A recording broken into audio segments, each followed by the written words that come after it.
Chris Cody, are you expecting Amin today? Because I thought he was doing the show with us today, and I thought I wasn't doing the show today. I was at jury duty, and I ran out of there. Jury duty? Why are you making that sound? You don't need to do that. What do you mean I don't need to do that? I've never done jury duty. What? Have you been summoned? I don't know. If I have, I threw it in the garbage. What are you doing? What do you mean, what am I doing? It's a civic duty, responsibility, and honor. Somebody to be a jury of your peers is a symbol of freedom. What are you doing? So I have to go sit on a jury instead of doing things that I want to do? Sounds like a sucker move. Or that I thought it was a civic duty, and you just don't show up, and there's been no consequences. I'm right here living my life, Dan. What are they going to do, Dan? What are they? Seriously, what are they going to do? You're going to ask this government If you ever got the letter, you could see what they would threaten to do at the very least. But here I am. I don't think it's certified mail, so you can always say never got it. That's right. It comes down to the character of the man. Yeah. put it, or woman, put it on the poll at Le Batard Show. I'm an ally. That was really helpful there, and hateful from Mike. No one knew what he was talking about, so I'm glad we stepped up. Put it on the poll at Le Batard Show. Are there any consequences to not going to jury duty? Because if there aren't consequences, there aren't. Nobody would go. Okay, but am I not living proof? Well, I don't know how many times you've gotten something that you've actually thrown in the mail, thrown in the garbage can. I don't know. The notice looks very official, and they do threaten you with a fine. Yeah, but hold on a second. So I just purchased a house, and they send you so much crap in the mail that it's like, if you don't pay this, you're going to be in really big trouble. You know what I do? Rip it up and throw it away. Because half of it is an absolute scam. The other half may be different, but I don't know. Yeah, where does it say that the stuff that comes in my mailbox I have to open? And good luck calling me for anything. 100% of my calls, they got to be scam. I'm never answering the phone ever again. Right. Never. Put it on the poll at Le Batard Show. Have you gone weeks lately without answering your phone? Because I don't use my phone as a phone anymore. It's a computer. But when you mention mail, you guys will like this update from my leading the local news squatter story. I went by the house yesterday that had that squatter in it. 7 packages he had delivered to the front of the house. Was he my wife? While he's in jail. One of them... Did you open them? One of them, a saw of some sort. Oh, Jesus. Luckily you got him. Who knows? He was planning on doing a lot of stuff to the house, apparently. You need to do some work on the house, Dan? Yeah, some renovating. There were some under cabinet lights. There was all sorts of stuff. Look, man, I avoided a terrible situation, I'm thinking, by very little amount of time, because once he changes the doorknobs and he's got the keys to the house, I'm talking to the officer and I no longer have the keys to my own house. Like that. And he had the doorknobs already. He was planning a full-scale renovation. Yeah, I don't know how much I'm allowed to talk about this because there are victims here, and I want to be careful of that. I'm very mindful of that. But also, squatters' rights is one of those FAFO things. I know that they're technically protected by law. I'd test that. I'd drag somebody out to the lawn, and let's see who the law decides was right here. See what's what. Or I just take off the doors and say, I'm sorry, I'm making some renovations. Purdue was a number 1 seed as Kirk Cousins look like JCPenney. Looks like it's back, Jack. It's bracket time, so make a chart. Does Jeff Van Gundy look just like the Queen of Hearts? Does Adam Silver look like a torpedo bat? Let's get March Sadness back on track. Looks like it's back, Jack. When the donuts are in front of you, does Andy Reid say, don't mind if I do?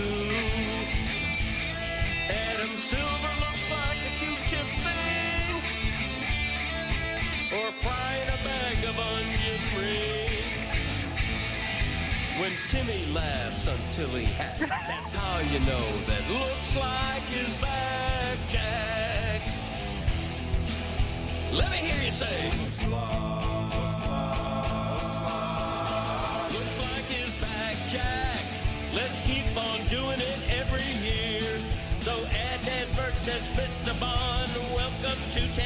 Jeff Fisher looks like shotgunning beers at a NASCAR track. If you say this game's the best, I'll say it's a gag. Looks like his back jack. Northwestern is gone from the tournament. Jim Harbaugh looks like a casket salesman. Fairleigh Dickinson, 16 seed, rep by Mike McDaniel looked like a college student on a full ride scholarship for esports. What a run. Looks like his back jack.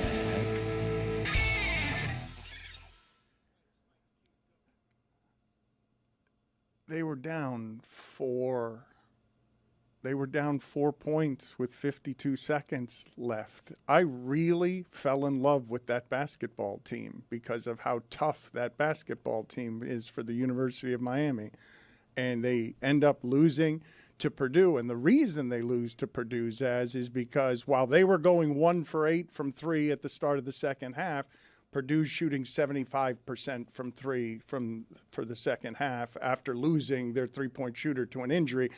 Purdue was ripe to be taken down. They played a very poor game for Purdue. Miami forced them into some of that, but they lost Cox, a player that they needed, but they just kept making threes, and they crushed Miami. The best season in terms of feel good, I think, that Miami has ever had, even though it didn't go as deep as some other seasons have gone, because it's the biggest turnaround in Division I history. Last season was the worst season in program history, and they turned it around, and it's the biggest turnaround ever, and I really grew to like that basketball team, and they just got beat by randomness at the end. Oh, I don't think it was randomness. I thought Purdue executed at a much higher level, and they were better, which is, they were the number 2 seed for a reason. They had a little midseason hiccup and found their form in the tournament. They killed Miami on those high screens, and I thought Jay Lucas did the right thing in having Shelton Henderson try to guard the Big Ten's all-time leading assist leader, and he just ate them up. Miami had no answers for it all game long. It helps that they had a shooting guard that flatly did not miss, but there's no taking away the feel good from this season. That was the single greatest one-year turnaround in that sport's history. Beyond proud and excited for next year with a 5-star coming in and proof of concept to show the entirety of the transfer portal. Miami's headed in a great direction. It'll be fun to watch Henderson's growth once he learns to shoot, because he is still young. And you learn in some of these games that these guys are just learning how to play basketball. The defense of Florida, we can give Iowa the credit for a really wonderful play with 8 seconds left. But Florida can't allow that to happen that way. And then the end of the St. John's game, it's just people learning how to play basketball that we're treating like professionals. Can you guys tell me, did they start this year with the halftime interviews of players? Because we're treating them like professionals, and they're all just learning how to play basketball, even though some of them are making $2 million a year. But I have found strange watching players interviewed during the game. They started doing some of that in college football last year. When did this start happening? When were player interviews part of the media package? Did it come with the pay? I reached out to an SID because I had never seen it before. Now, granted, I just jumped back in because the last 2 seasons of Miami Hurricanes basketball, it really crushed my passion for the sport. But they've replaced coaching interviews at halftime with player interviews. I'd never seen it before. It's all new access for the NCAA tournament. So when Mike says those, look, Purdue is better. They're the 2 seed, and their execution was great. But even with what I told you, Miami 1 for 8 from 3, and Purdue 75% from 3 in the second half. They're still down 4 with 50 seconds left. Yeah, and the three-point shooting, the free throws as well. Too many fouls. Purdue was on the free throw line a lot. I thought late in the first half, I'm watching, Kansas are going to win this game. They were up, I think, 7 at the time. Just so physical, and they just couldn't make shots. Miami was more athletic than them, but Purdue, undersized on the perimeter, still found a way to stay in front of the opposing player. Miami didn't feel comfortable really attacking the basket. It was weird. They're looking for fouls, but they're also looking for contact, and they're terrified to go to the line. Malik Renew, who I think we have a photo of him at the concessions. It's so post-game in full uniform here at the concourse. By all accounts, was super nice to anybody that approached him in full uniform, waiting for some pizza in the concourse. You don't really see that often. Not big time in anyone, just waiting his turn. Yeah, he was a little timid, which we saw a little bit of that in the first half against Mizzou as well.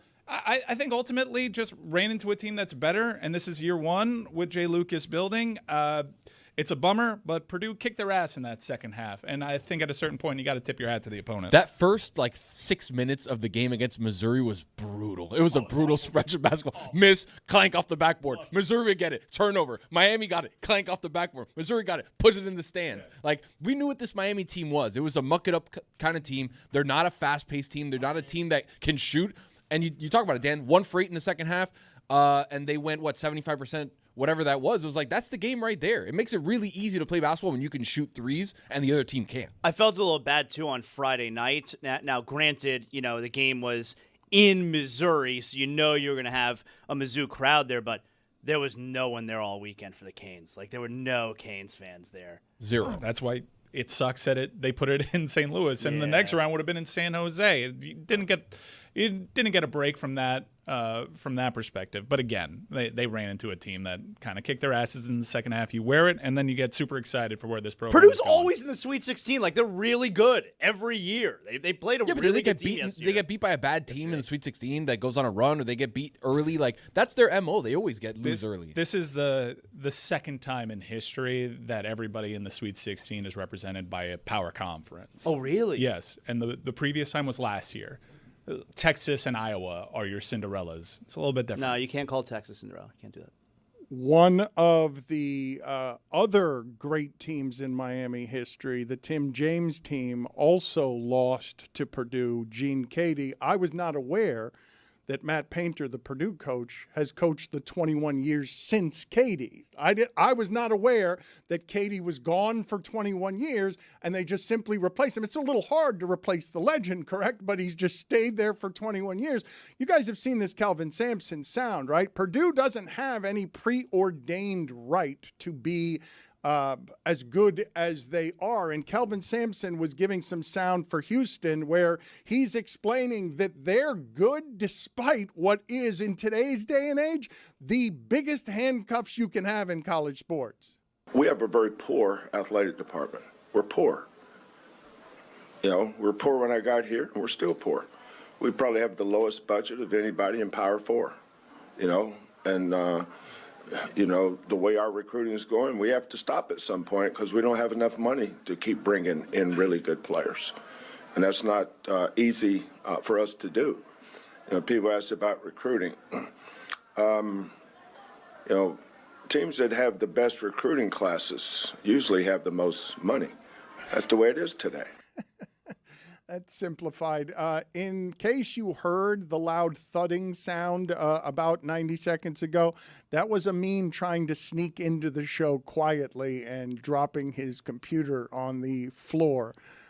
So Amin's first contribution to our work week is failing to sneak in quietly. And he's in the worst seat possible. His computer's right in front of the mic. He can't get to the mic. I can't even see him. All I see is the camera that's in front of me, so I simply can't see Amin.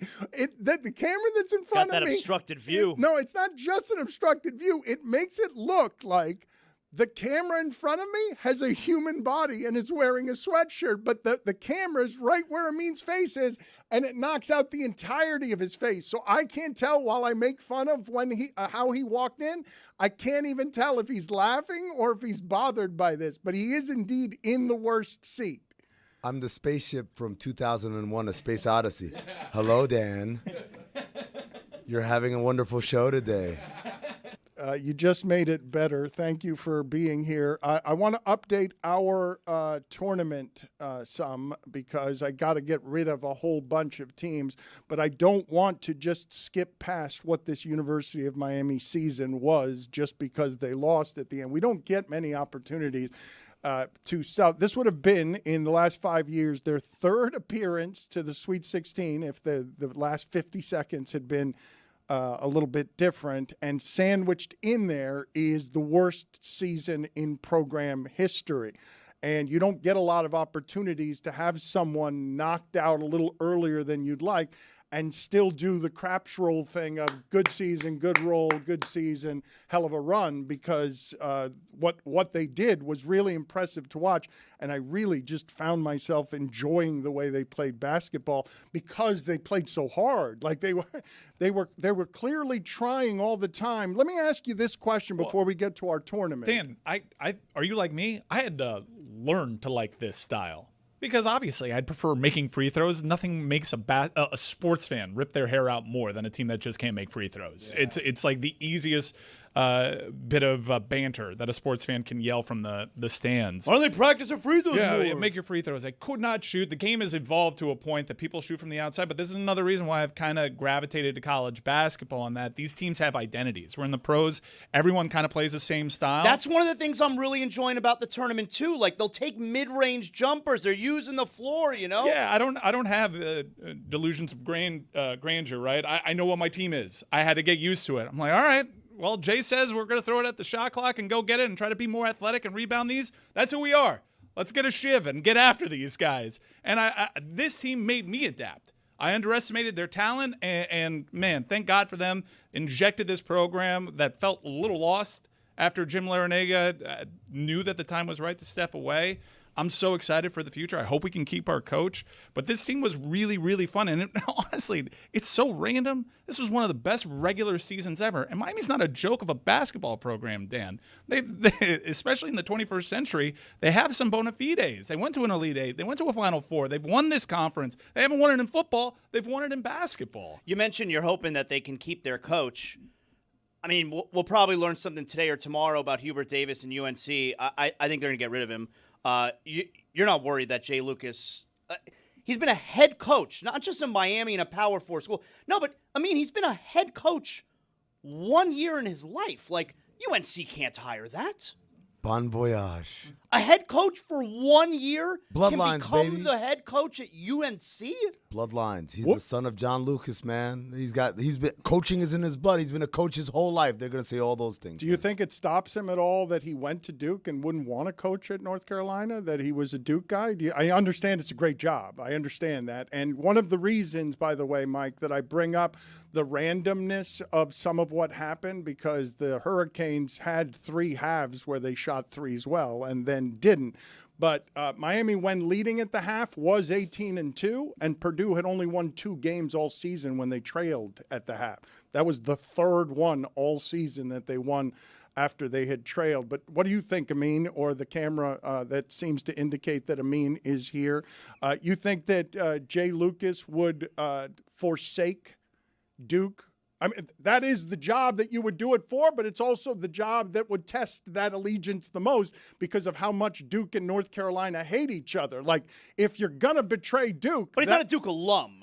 No, he was just an assistant there. Okay. His loyalty is not to that And program. let's just, for the sake of argument, let's just assume he was a Duke alum.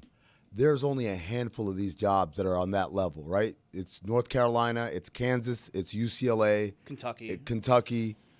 I'd throw Duke in there. So, yes, absolutely. Forgetting about the fact that Miami is a smaller program compared to just regular powerhouse basketball programs. But then when you talk about among the powerhouse basketball programs, this is the elite of the elite of the elite, the blue bloods. This is the thing that, money aside, just recruits on name alone.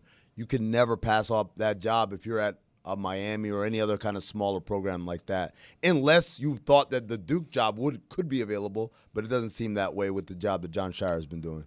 Jeremy, would you do me the favor of looking up the origins of blue bloods and why royalty is known as blue bloodline? Because we use that phrase all the time, and I'm not actually sure where it comes from or what its origins are. When I mention that the Hurricanes play really hard and are a tough basketball team, Eric Spoelstra says of his present 4-game losing streak, we're going through a little bit of pain. It's going to make us better.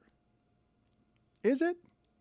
Like, I feel the Heat are kind of topped out on pain and achieving. And when I think of tough and playing hard, this isn't a problem of playing hard. Like, this is, like, how much better is this team actually going to be through anything that he can do or any effort that can be applied? Like, when he says, I generally agree with that statement, going through pain will allow certain people willing to embrace it to grow and certain teams to grow.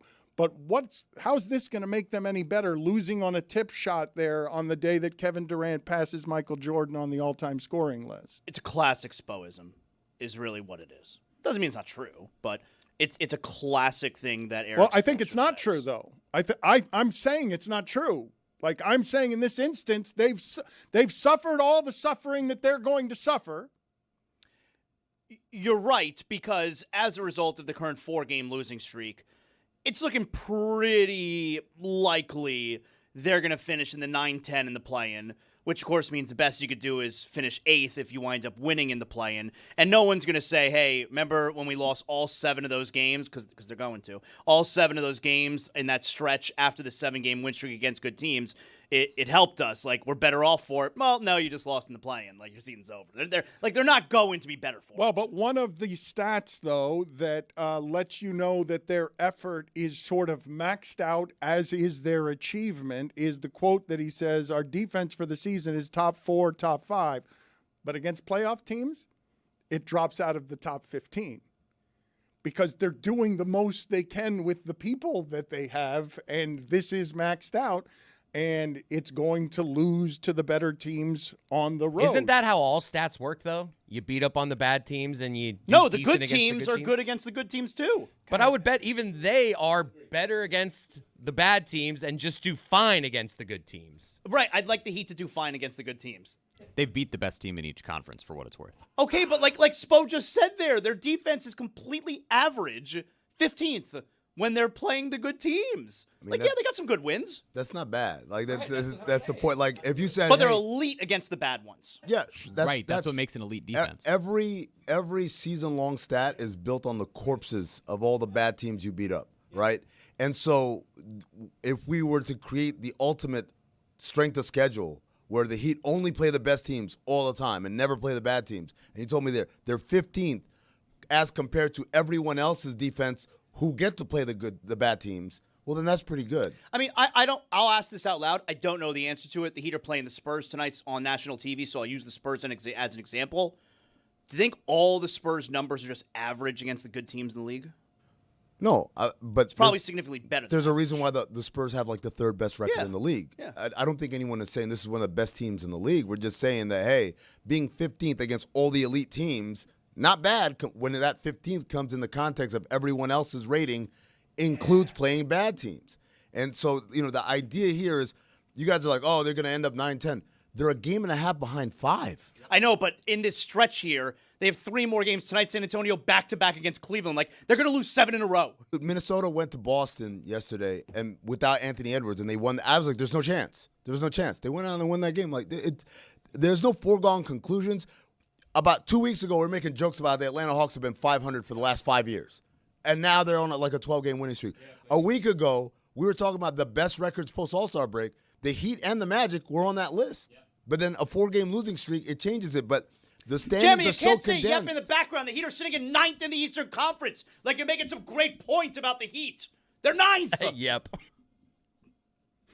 They're 9th. The take of don't play any of the bad teams, just play the good teams. While that take didn't make any sense. The things that are plaguing this franchise at present are something that Stan Van Gundy always used to point out and people would ignore. He's like, why do we ignore the upcoming schedule? Why, with these winning streaks, do we ignore who they've played during the winning streak when they're beating Brooklyn twice and the Wizards? And now this last one, I'm trying to think, okay? You go to Houston and you lose on a tip-in buzzer beater.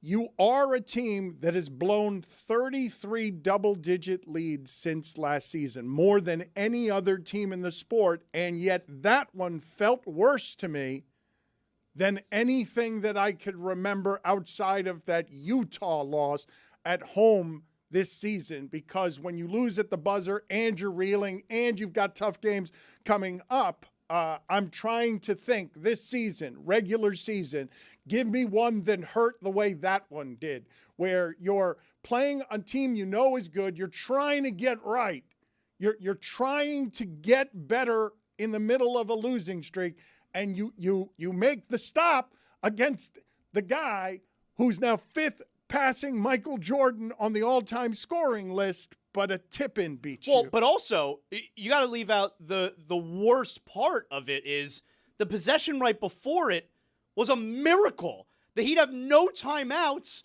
and they stole the inbounds pass and scored with 5 seconds left to take the lead. That shit never happens. And then you get the final play where, yes, Bam, incredible defense on Durant, and you still get the tip in at the buzzer. In a 30-20 game. That for shit Bam never too. happens. They stole the inbounds. Give me one that felt worse than that one this season for you, Jeremy. Give me one as someone who cares and wants to be right about, because Mike's saying a lot with that smirk. There's a lot being said with that smirk back there on Mike's staying absolutely quiet. I know, but that smirk speaks volumes there. Your silence is you're enjoying that silence in a way you normally don't enjoy silence. That's right. They missed a 3 that could have won a game in Boston on a Friday night where they lost by 2 and they had mucked things up with Boston. But this one's more deflating because now you just see where the standings are, right? Like, if you get that win, you win against Houston, you snap the losing streak. Even if you lose tonight, it's not 5 in a row. It's okay, a loss against the Spurs. You could feel differently, and that one game may make the difference, and you could see it play out that way, when really the games that make the difference are the losses against the Jazz or the Kings earlier in the year. Those are the ones that hurt. Yes. Like losing at the buzzer to the Rockets, it sucks, but it's like, hey, it was a coin flip. Losing to, was it the Magic a few nights ago? That was like, all right, close enough game. Losing to the Lakers, even though that wasn't a coin flip game, but you were there, you were competitive up until the end. We lost to the Jazz when they were actively trying to lose. Right. That's the one that keeps Spo up at night. Dan, I had the dumbest experience watching this Heat Rockets game. So Saturday night, I'm watching Villanova, Nebraska. Instead of watching the Heat game, I'm recording the Heat game, which, by the way, that Vanderbilt, Nebraska game was as good a college basketball game I have ever seen. You put the cassette in to record it? What'd you do there? That game was incredible. So I'm recording the Heat game, and I'm really tired after the college basketball. So I'm like, I'm just going to watch the Heat in the morning, all right? Not knowing who won, of course. Why would I want it spoiled for me, right? I wake up in the morning. I don't know what happened in the Heat game. You all know at this point the Heat lost the buzzer. I wake up in the morning. I put on the Heat game. I put the cassette in the VCR. I press the play button, and I'm watching the Heat game, okay? And it gets down to the end. The Heat make that steal. They score. I'm excited. I jumped off the couch. I called to my son, Jordan, come down. Come check this out. And he comes into the room, and I show him the replay. I hit the rewind button, and I show him the replay of the Heat scoring. I go, look, they stole the inbounds pass. And he goes, is that the end of the game? I go, no. The game's going to end right now. It's 5 seconds left. The Rockets have the ball. And then the Rockets score, and he just laughs and walks out the room.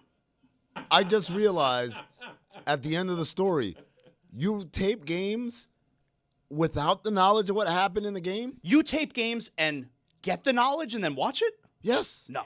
The result is secondary. I want to see what happened. No, I want to see what happened and watch it with the same suspense that I would the previous night, which makes the experience even dumber because I spent my whole morning leading up to the Heat losing at the buzzer.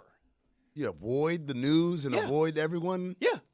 Well, avoid everyone. I'm at my house. I got people coming in and out. No, your son doesn't. Your son maybe say, Dad, well, it was a crazy game last night. They know. They know not to say anything. You don't go on social media?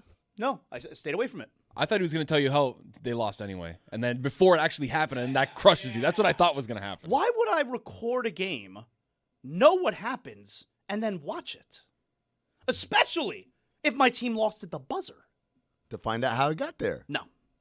I'm assuming watches games the way a scout would watch some games. Like if Amin's taping something and rewatching it, I'm assuming that that's the way he's doing it, especially if he insists on being armed with the result before he starts. I watch Heat and Panther games hours later all the time, never knowing the result. Like living in a bubble where you're immune from reality. Yeah. I told you Hank Azaria does that. In order to exercise, he avoids all social media for often days, trying to make sure that a Knicks game, he can watch it 2 days later without knowing. Like a Knicks Suns something. game? Bit much. I mean, days later? Yeah. Is he watching Knicks Wizards from last night like next week? Like, come on, guys.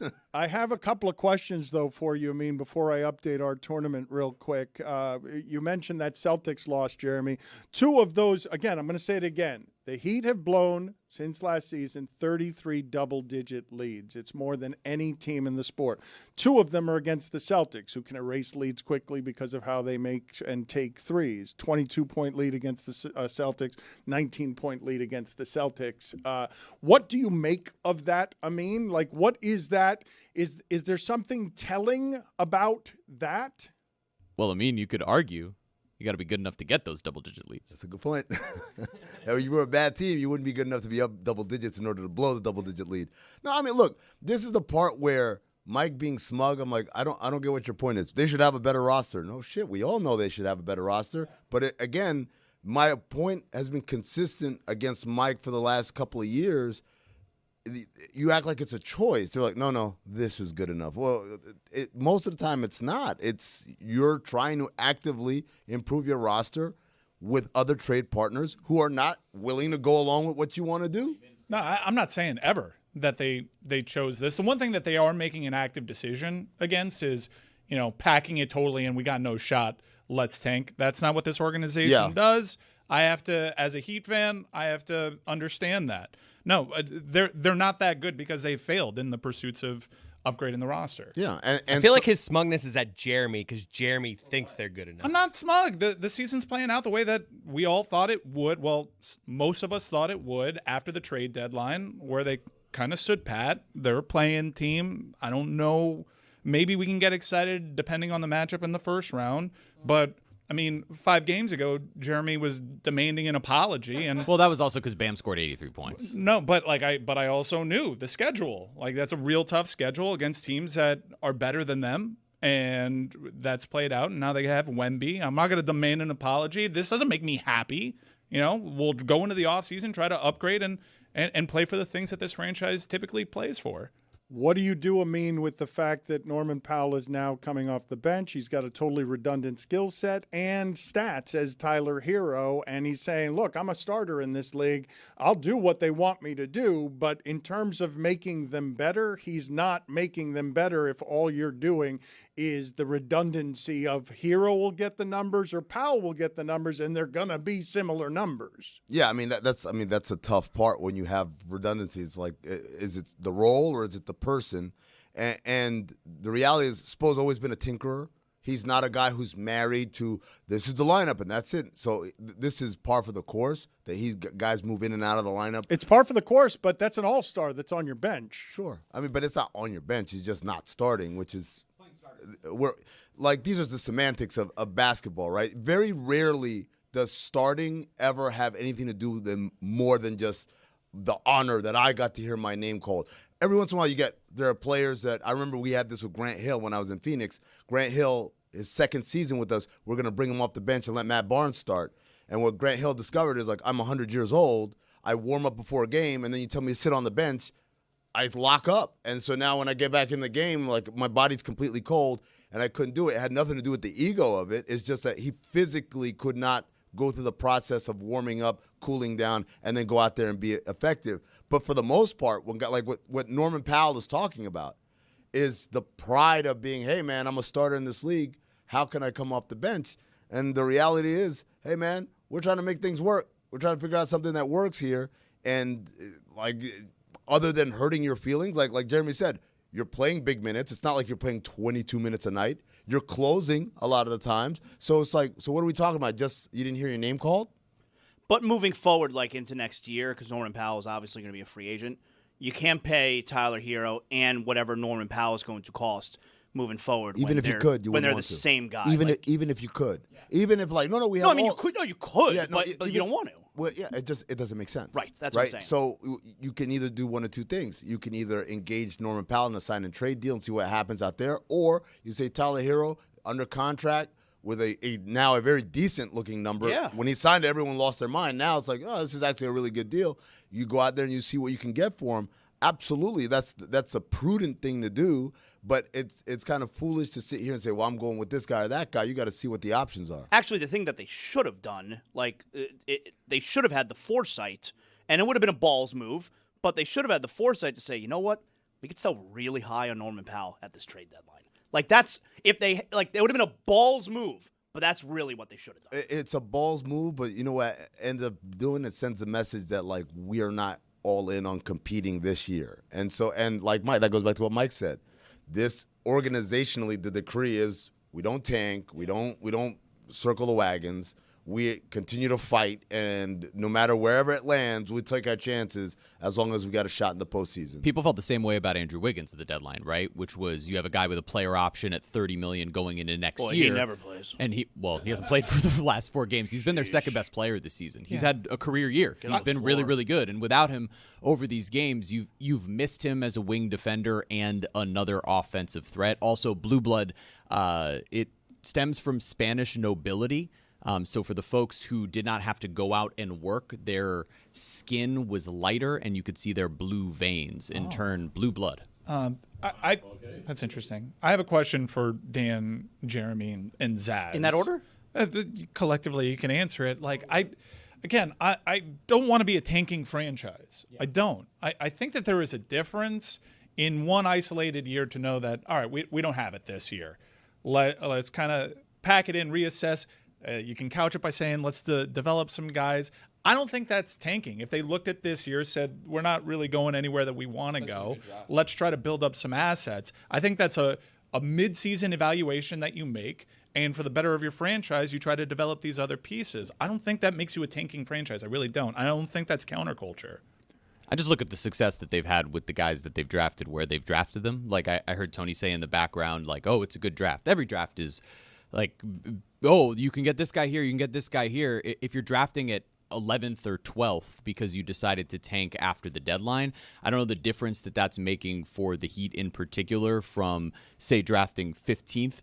You know, that's where they've acquired all of these guys who have overachieved or are really talented young players. Khalil Ware is very, very talented. Kasper Siakachonis has looked really good for a 19-year-old point guard. So I don't know the difference between those two things. And personally, whether it's from, someone who covers a team, but really even just from the fan perspective, like, I'd rather watch the rest of the season knowing my team can win on any given night. That game against Houston's entertaining. Doesn't matter what the fans want. The person who runs your franchise is 82 years old and over his dead body.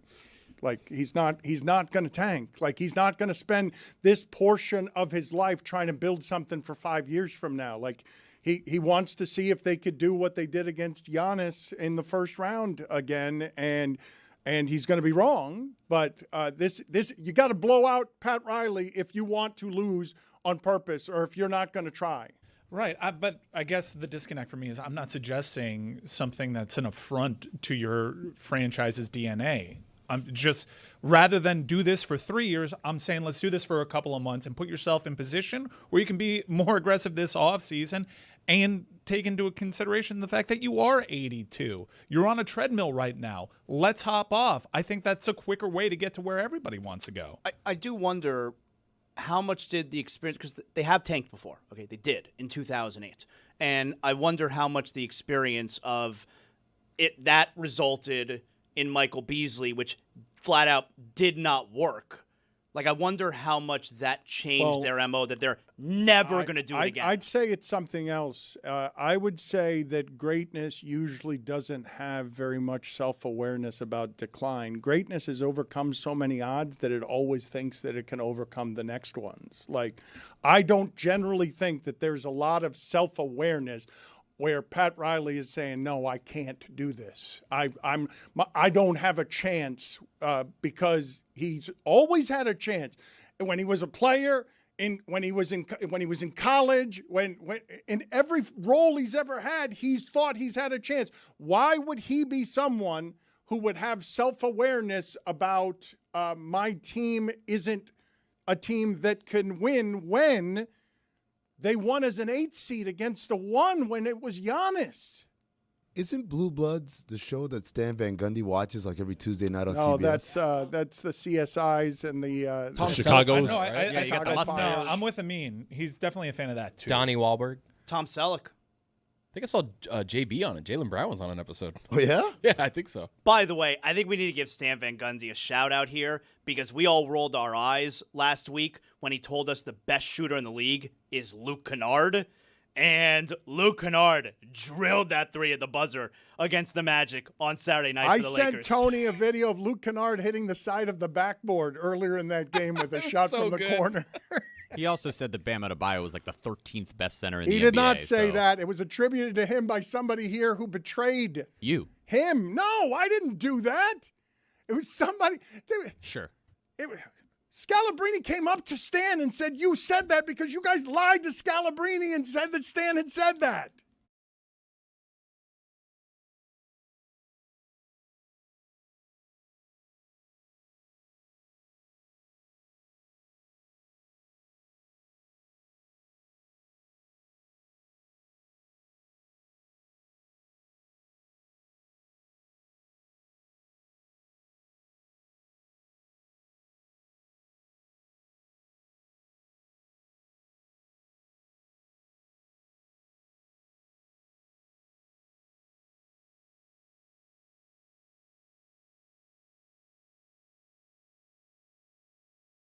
Bert Kreischer.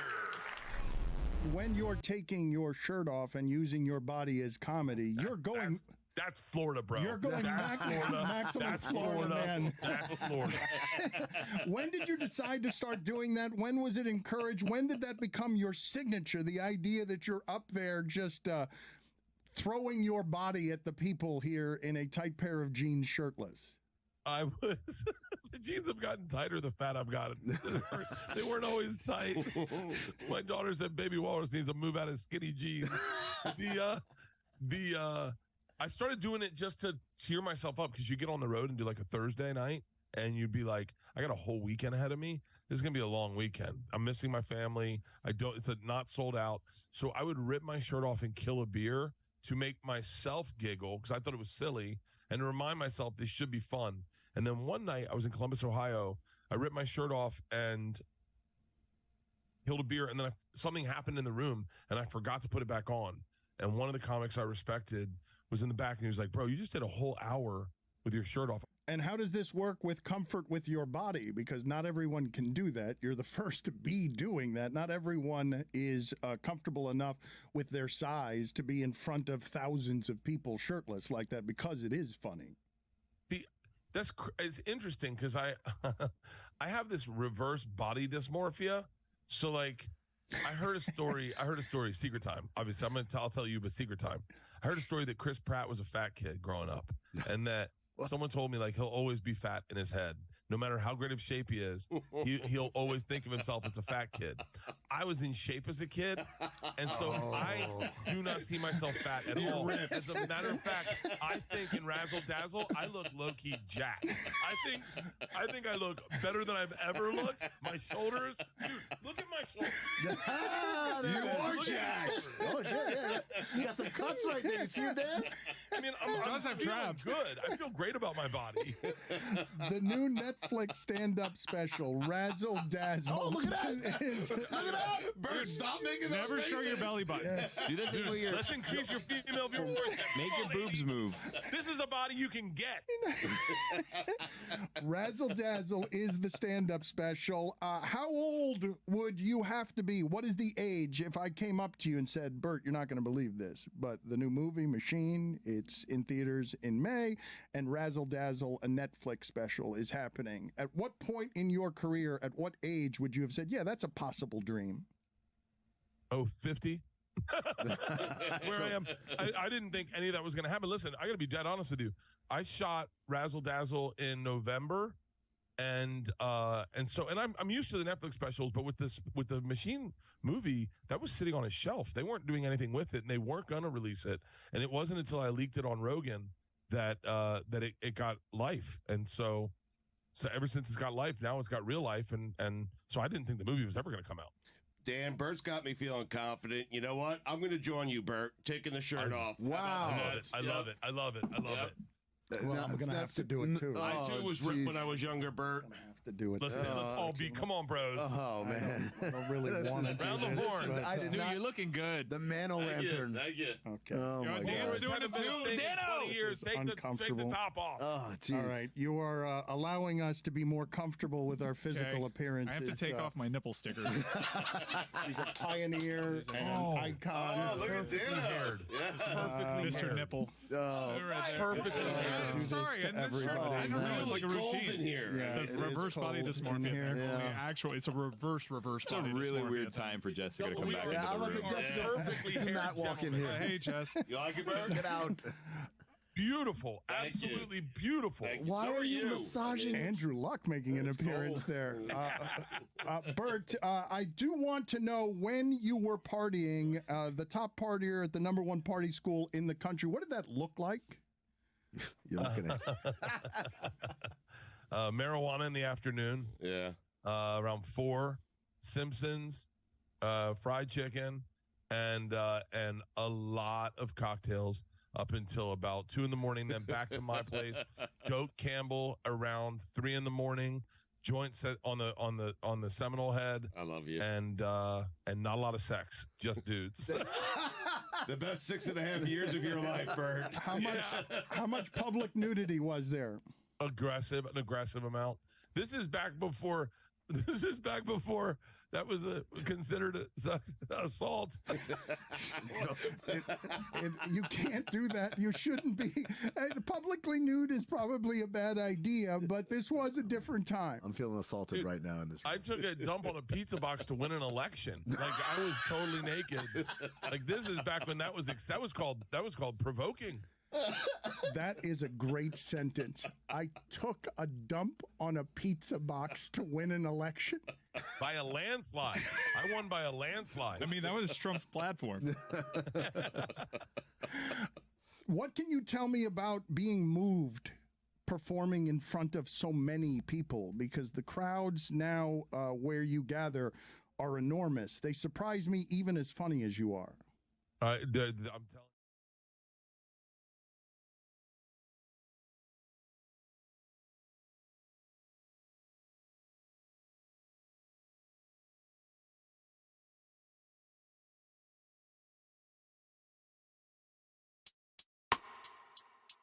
Start of the day, start of the day. This is start of the day. Start of the day, start of the day. This is start of the day. Start of the day, start of the day. This is start of the day. Start of the day, start of the day. This is start of the day. Stat of the Day is presented by Moneyline. Download the Moneyline app or visit moneyline.com to learn more. Moneyline, make money easy.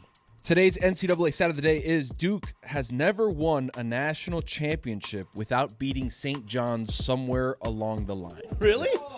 So 90-91, they beat them. 91-92, they beat them. 2000-2001, they beat them. 9-10, they beat them. 14-15, they beat them. And then they play this year in the Sweet 16. Rick Pitino is still alive. He was so pissed yesterday. As he will be forever. Shout out to my guy Kaz. He said that the world could end, nuclear war, whatever, and there could be 8 people left, and Pitino will get them to the Sweet 16. I've made the joke for years that the only 3 things that will survive a nuclear holocaust are cockroaches, Twinkies, and Drew Rosenhaus. I'm gonna add Rick Pitino to that list. Wow, a Mount Rushmore. Also, keep an eye on the doomsday clock. Kansas. A little self-reflection from Bill Self after that game. Uh-oh. I don't like what I'm seeing. What did you make of the way that game ended? There were a lot of great finishes in college basketball, but the way that one ended, where you're allowing a layup at the buzzer, you never with that amount of time is anyone ever allowed to get roll right to the basket and just make a layup at the buzzer. I remind everyone, you're watching children. That's what I always think about. It's like, I get frustrated, like, oh, that's right, they're kids. They don't know what they're doing. They get excited and they forget and all that stuff. So that's I think that's kind of part of the beauty of March Madness in college basketball is it does come down to, hey, who keeps their stuff together as opposed to the pros where a lot of times it's just, I'm better than you and we can just end it there. I mean, on that play, their rim protector goes to the three-point line because they have a pin down screen against somebody else, and he's just like floating to the three-point line, and then Buddy just takes it in. Hits an incredible layup, by the way. Like having the momentum under the basket and then finishing with the English that he did was a great shot. But like the rim protector, you're supposed to. I don't care if the guy's over there. You stand like a tree, and you do not let him shoot a layup. With that amount of time left, there's kids. That's all I can tell you. They're kids. Mm-hmm. I heard my dad's. Big NFL breaking news. JSN has extended with the Seahawks for 4 years, $168 million. Of that, $120 million is guaranteed. It is the largest such guarantee for a wide receiver in NFL history. He's a good player. That's twice as much as the going rate for a Kittle or a Saquon Barkley annually. That's how they're valuing. Saquon Barkley's not that good. I watched him lose to a bunch of Amazon delivery drivers. What was that about? That was fun. Can we talk about that? Dude, the first two games were like, all right, I'm into this. And then, like, one thing that Fox hadn't accounted for was, like, Team USA was going to smack these guys up so bad that it would become boring. Shout out to Hoosh. He talked all that shit, and he backed it up. For those of you who don't know what Mike is talking about there, the flag football, our Olympic flag football team dragged Gronk and Brady and Stephon Diggs and a bunch of different pros because flag football is an entirely different sport. It doesn't require strength or power. It's all quickness. It's a completely different sport than what they're used to playing. The quarterback, Nico Caceres, is a really good friend of mine. I can have him here tomorrow, Dan, if you want to talk to him. I do feel like midway through, they kind of learned, we may have picked the wrong guys. Like, I do feel like the NFL could pick a team that, if they trained for months, could compete. Like, we had the wrong guys out there. You need the smallest and the, twitch muscle, and it was just, I feel like we just had we had the best players out there where it's like, no, you got to go with the quickest players in the NFL. This is a little irresponsible of me. I was inundated with all sorts of things happening this weekend, but I thought I saw a quote where after one of those pick sixes, the guy said, "Welcome to flag football."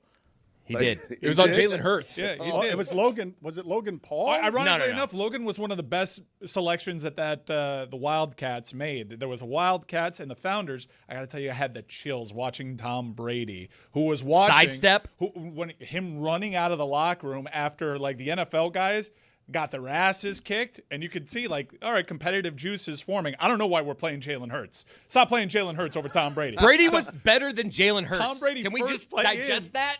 First play in, Tom Brady steps aside, evades the pressure. The only missed sack by them all day. We got to see Gronk Brady one last time before Gronk, on the touchdown catch, slides and pulls his hammy out of bounds. Can you tell me what's going on with Tom Brady and Logan Paul? It's a WrestleMania. They're setting it up for sure. It's a WrestleMania thing that they're setting up. But what are they doing? They're just doing the thing on the internet where they talk crap to each other. They're doing what the Pauls do. Perhaps you're familiar with their work. They're professional trolls. I like them. This what you're about to play though is not what they're doing. This is Logan Paul's sarcastic apology. No, this is part of the program. It started on Impulsive. There's reports out there suggesting that Tom Brady is going to be involved somehow, some way with WrestleMania. It's in Vegas. It being in Vegas, WWE has started selling some Tom Brady merch. That's not so far out of left field because of the Fanatics partnership. WWE does a lot of weird marketing partnerships. Halliburton has some stuff. But it seems pretty clear that they're working towards some kind of payoff, and the expectation was at this flag football tournament that there would be some advancement in that storyline, and there was. Now, Logan Paul plays a heel quite well in wrestling, and here, this is more of him keeping up in line with his character, but he does give a little breakdown from his perspective. I'd like to take this opportunity to apologize for some of my actions in yesterday's flag football game. First, I want to apologize to the United States flag football team for taking Duchette's glasses off of his face and throwing them at the ground. That happened because after he scored a touchdown, he kind of got in my grill and said to me, welcome to flag football. Welcome to flag football. Which upset me because it's comments like that I just can't tolerate. Second, I'd like to apologize to Jalen Hurts for sacking you and later deflecting a pass that then got intercepted by my team, allowing us to score on the very next possession. If you get traded or your contract gets cut down, now we know why, and it's probably pretty embarrassing, so I am sorry. And of course, I'd like to apologize to Tom Brady for applying so much pressure on you play after play after play that had you literally fearing for your life. I understand you're older, it's not like you could go anywhere, and you got frustrated, which is why you threw the ball at me, and I want you to know that I forgive you for that, because that's what real men do. And lastly, I want to apologize to everyone that said that I was not a great athlete, because you all look stupid as hell right now. Thank you. To Chris Cody's point, okay, we all saw Gronk as the last line of defense on that lateral Kenyon Drake play where we all learned, that Frankenstein monster doesn't move that great when it comes to quickness and laterally. I was telling this story the other day to a couple of people in college. Our intramural football team made it to the semifinals of a flag football tournament because the University of Miami players like Cortez Kennedy, they were on our sidelines, and the referees were intimidated by them because they would be very menacing. We didn't deserve to be there, but once we got to the semifinals, we promptly lost to a team that had audibles and wristbands with plays on them, and we're like, Was it Izzy?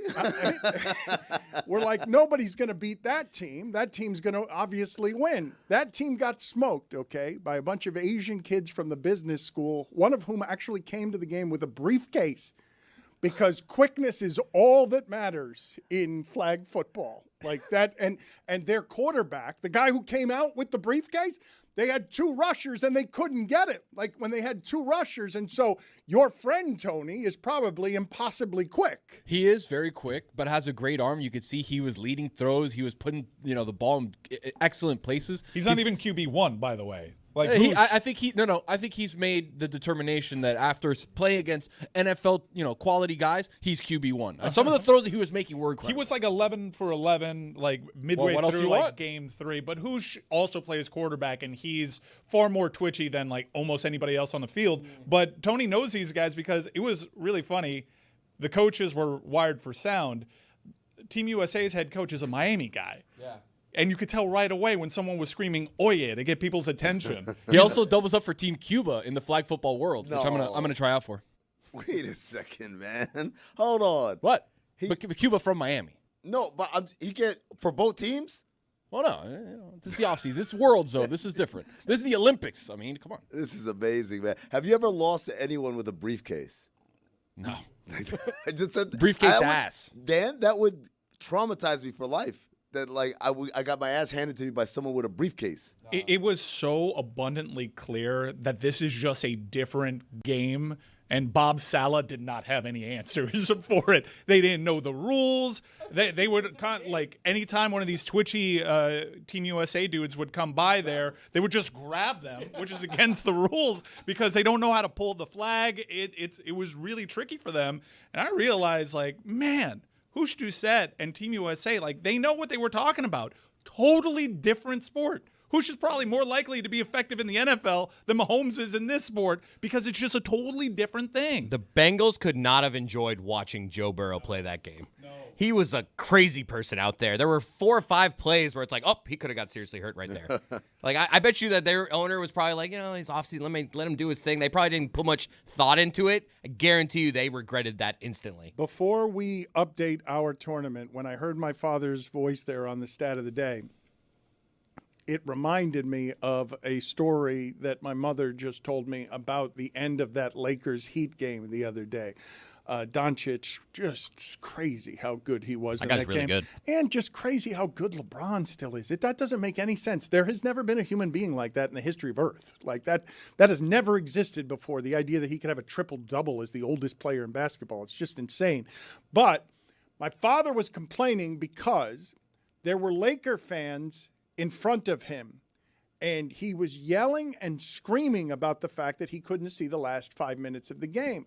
And an usher came over and tried to get those Lakers fans to leave. They ignored him. They would not leave. And so my mother is telling my father the entire time to settle down, which is making him even angrier. And I'm like, Dad. Mom. They didn't have seats there? Sorry, just to clarify. No, my parents. No, I know they did. The people in front of them. No, they were standing. they were just standing, but they were making a lot of noise. My father was getting mad. And your parents don't stand. You're allowed to make noise, though. My point is, I thought you made it seem like there were people that weren't supposed to be there standing in their way. No, I did not mean to say that. There were just simply people in front of my father who he was asking for a long time, please sit down. I can't see the game. My father was not able to see the last 5 minutes of a really good basketball game. But they're just following orders, Dan. Michael Biamonte tells you to stand up and make some noise. Well, that's for the Heat they're supposed to, not for the Lakers. Yeah, that's true. So an usher came over, and they ignored the usher as well because evidently it didn't elevate to ejection status. But my mother was telling my father, please stop making a scene. And my father was complaining about that, which made him all the more agitated. I'm like, Dad, Mom is afraid that in these situations, when people in opposing fan bases have too many drinks, fights start and you're going to get punched. And my father says, and what? I punch back. Oh, wow. And I'm like, Dad, you're 82. Dealt with this before. My dad trying to get tough and Yeah? something I'm going to have to end up on golf courses. This happened before. Tell the story. Well, I mean, I think it's happened driving with him before because he's very angry at other people where he wants to up you at somebody and then all of a sudden they're like braking and we're level with us and it's like, oh, now who, Dad, you just told them up you. Does he roll down the window and say that? My dad, the road rage, my dad is the angriest I've ever seen him. For real. In person and stuff on golf courses, he's had little things, never more scary than on like road. My dad is, if you cut my dad off, hey, look at this asshole. Like my dad is like, he'll get up on your like, on the car. Like he'll pull, like if you cut him off, he's then going to pull up behind you. So you see him behind you like, oh, this guy that I just got in front of doesn't like that I just did that. Greg Cody full of bile and venom. I can't imagine that. Now, Dan, you've known him a long time, obviously. Oh no, I've seen him angry a lot. Yeah? he's unreasonably angry. His anger, it doesn't deal with logic. It happened once in here. With me, at least. It was, but no, not like the way he's talking. No, but even with me and my brother, like throughout my life, my dad does get really angry, but he's the king of a half hour later. Oh yeah. Hey, sorry about that. Oh, he'll apologize. Like just like, hey, I know I may have overreacted here. I'm not happy with what you did. I doubt it's an I'm sorry. I doubt it's I'm sorry. I've not heard your father ever say the words I'm sorry. He'll just be like, I may have overreacted. Maybe he won't say that. I don't know about the exact phrase I'm sorry, but he definitely will give a hey, I acted. So I acted pretty heated a little bit ago. I feel like in a fighting situation, it would turn into like Don Zimmer going after Pedro Martinez. Just kind of like. Well, that would certainly be my father. Like he's 82. Yeah, he's not at this point. But put it on the poll at Le Batard Show. Does every 82-year-old man think he's 22? When it comes to fighting. I need to add, when it comes to fighting. He's going to punch back. I punch back as a bar, though. Let me update our tournament here because we've lost a lot of winners, a lot of things that are going to break the hearts of some members of our audience to find that some of these teams are now out of our looks like tournament. This is our first round losers here. Notable. Before we get to the round of 32, we're going to get to just some first round losers. So they're not winners. Dan, you said we lost a lot of winners, but we would lose a lot of losers. They're all winners in his book. We had a lot of good ones in this tournament, and it hurts to see all of these go. Number 5, Wisconsin is gone. That means this is gone. Jonathan Zaslow looks like your big toe after hitting the corner of the bed. Lost to High Point, a 12 seed. Also gone, number 6, BYU, represented by... Dave Damashek looks like a realtor that would buy a billboard that reads, "License to sell," while posing like James Bond. Absolutely. Lost to number 11, Texas. Miami would have gotten Texas in the next round. South, number 6, North Carolina is gone. Their coach might be gone too, which kind of surprised me. North Carolina was represented by Chiefs owner Clark Hunt looks like the director of a funeral home that makes candles out of its surplus of embalming fluid. That was VCU advancing. You can't tell me that guy doesn't look like that, Amin. You can't tell me that Clark Hunt, he doesn't look like that? I could look at the way he's wearing that ring. That guy wears that ring that way and takes that pose because he's so pleased that he's getting away with no one knows that the candles are made out of embalming fluid. Number 7, St. Mary's somehow ended up losing that game. I'm sorry, St. Mary's didn't lose to Kentucky. St. Mary's was represented by Buster Olney looks like the dad who doesn't want to confront another parent in the carpool line, so he flips them off under the steering wheel. The good Cody. Villanova is also gone. That means this is gone. Paul Skeens looks like someone who tried to draw Josh Allen from memory. Dang. That's a good one. That's great. That's a good one. It's crazy how much he looks like Josh Allen with a mustache. George is gone. That means this is gone. Ron McGill looks like your recently divorced mom's first date who, when you answer the door, is vigorously chewing his gum and combing his hair with a palm comb as he leans ever so slightly back to gander at the size of the home while never once acknowledging you with his eyes. Miami knocked out Missouri. Missouri was represented by Andy Reid looks like the guy on the bowling team that everyone calls Old Twinkle Toes. Absolutely. Miami of Ohio also lost. That means this is gone. Jonathan Zaslow looks like the guy in an arcade who puts a stack of quarters on the Pac-Man game to send a message to any kids that he's going to be there a while. Hurts to lose that one. Akron, that's why I told you, these winners, they're winners. They're That one losers, hurts. but they're winners, yes. Hold on, that picture looks like Zaz is literally, he just put the quarters on it and then looking back at the kid like, don't even try it. I really liked this one. Akron's gone. That means this is gone. Tom Thibodeau looks like the 64th person killed by Liam Neeson in the movie Taken. No! Hofstra's gone. That means this is gone. Dan Marino looks like the third-place finisher in a David Hasselhoff lookalike contest. North Dakota State is gone. That means this is gone. Nick Wright looks like a Geico caveman. Such a high seed for a great, looks like. Yeah. Well, I think it's too obvious, though. My guess is he's probably been getting that his entire, since that ad campaign, or since he grew his hair out. Since he grew his Anyway, hair out. Yeah, that's the line of demarcation. Queens is gone. That means Nick Wright is gone again. Nick Wright looks like Adam Driver if he wore his Kylo Ren helmet for a month straight. Oh, man. Furman's also gone. That means this is gone. Adam Silver looks like a torpedo bat. The NBA has rescinded the 16th technical foul of Luka Doncic, and the quotes, and I don't know what happened here, they were speaking in Serbian. And so he has an argument, and I don't know the opposing player. Goga Batadze. So he was having an argument with... Goga Batadze of the... Yeah, you could say it 10 times and I'd get it wrong every time. Goga Batadze. And he said that person said to him that he was going to bleep his entire family back home. And that person says, no, Lucas said that to me and I was just repeating it. And now that 16th technical foul has been rescinded. He's a baby, by the way. It's one of the reasons that Laker fans are a little bit frustrated with him. It's fine when you're winning all the games, but he is a baby. Like, he behaves unbelievably immaturely for a superstar.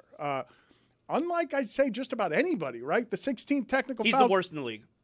Is he the new Rasheed Wallace in terms? No one's that bad. No one is as bad as Rasheed. I'll put a pin on it. Weekend observations. Okay. I don't think Rasheed was a baby, though. Like, Luka comes off as a baby. Who will history say was worse in terms of antics on the court, Draymond or Rasheed?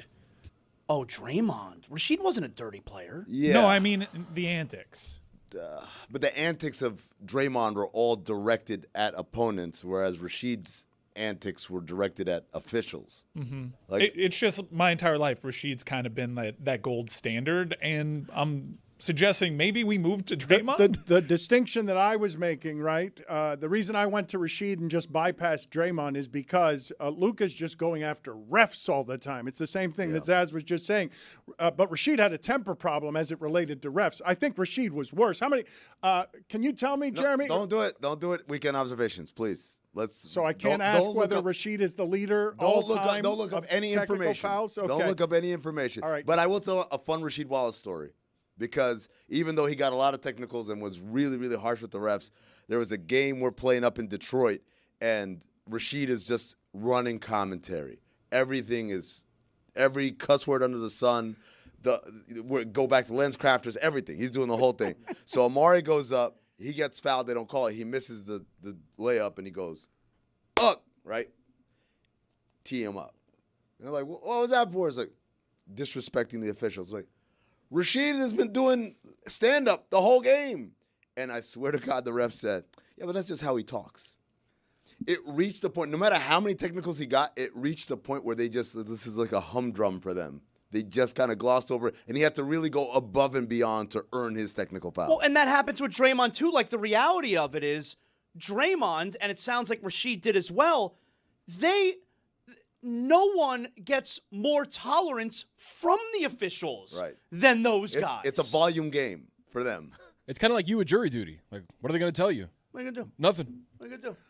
Andre Drummond just got fined $25,000 for making like a gun shooting gesture at the opposing bench after making a three. And I think if Andre Drummond makes a three, he should be allowed to do whatever he wants. He now shoots threes. This is a good take. It's one of the weirdest things I've ever seen. Like, he had no mid-range game, and now he's out there shooting threes.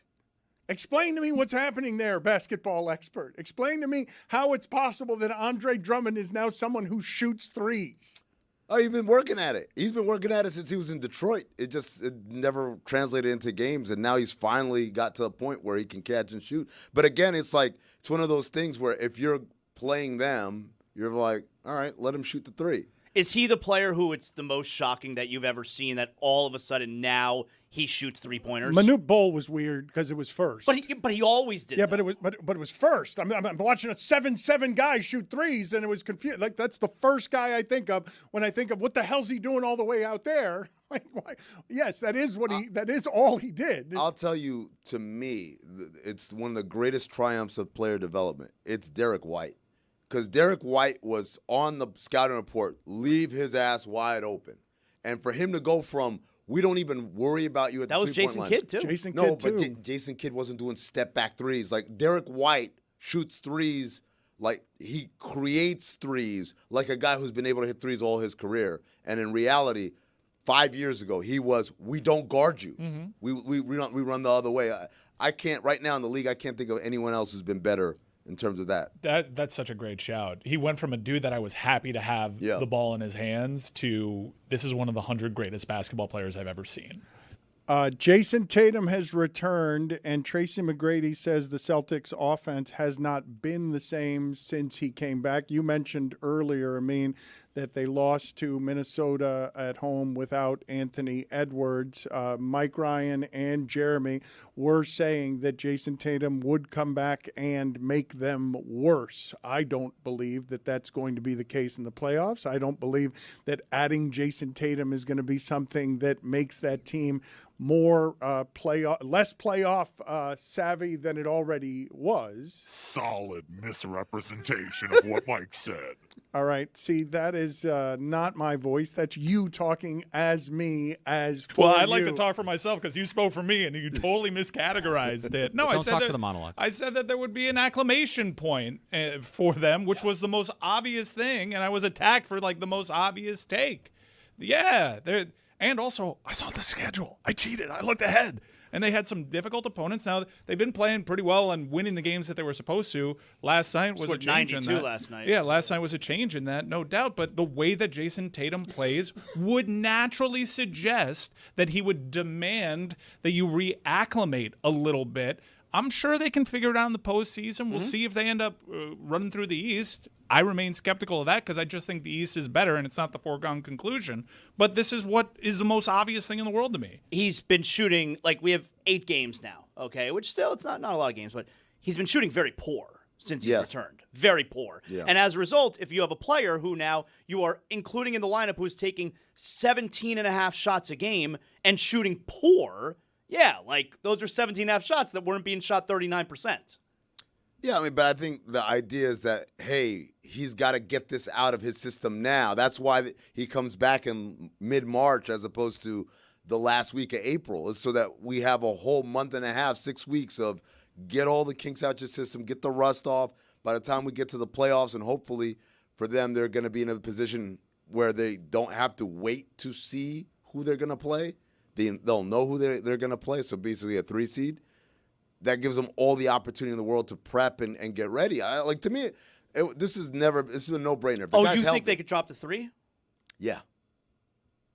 Like Mike said, their schedule is real. They have the toughest schedule, I think. I don't feel like I was misrepresenting, though, what Mike and Jeremy were saying about the idea that you guys were celebrating that Jason Tatum would return and he would foul up what was a 50-plus win team by returning when they were a 65-win team when they won the championship. What we were saying, and primarily Mike, definitely not me unless it ends up being right, was that Jaylen Brown is having an MVP-level season, and the concern was that if you have Jason Tatum come back, play poorly, change the way that the ball was moving around, a team that was shooting just about as well as anybody in basketball, moving the ball, having body movement, putting up a ton of shots from 3, that if the ball sort of started staying in Tatum's hands and he wanted to take shots toward the end of the game, that the personalities could be combustible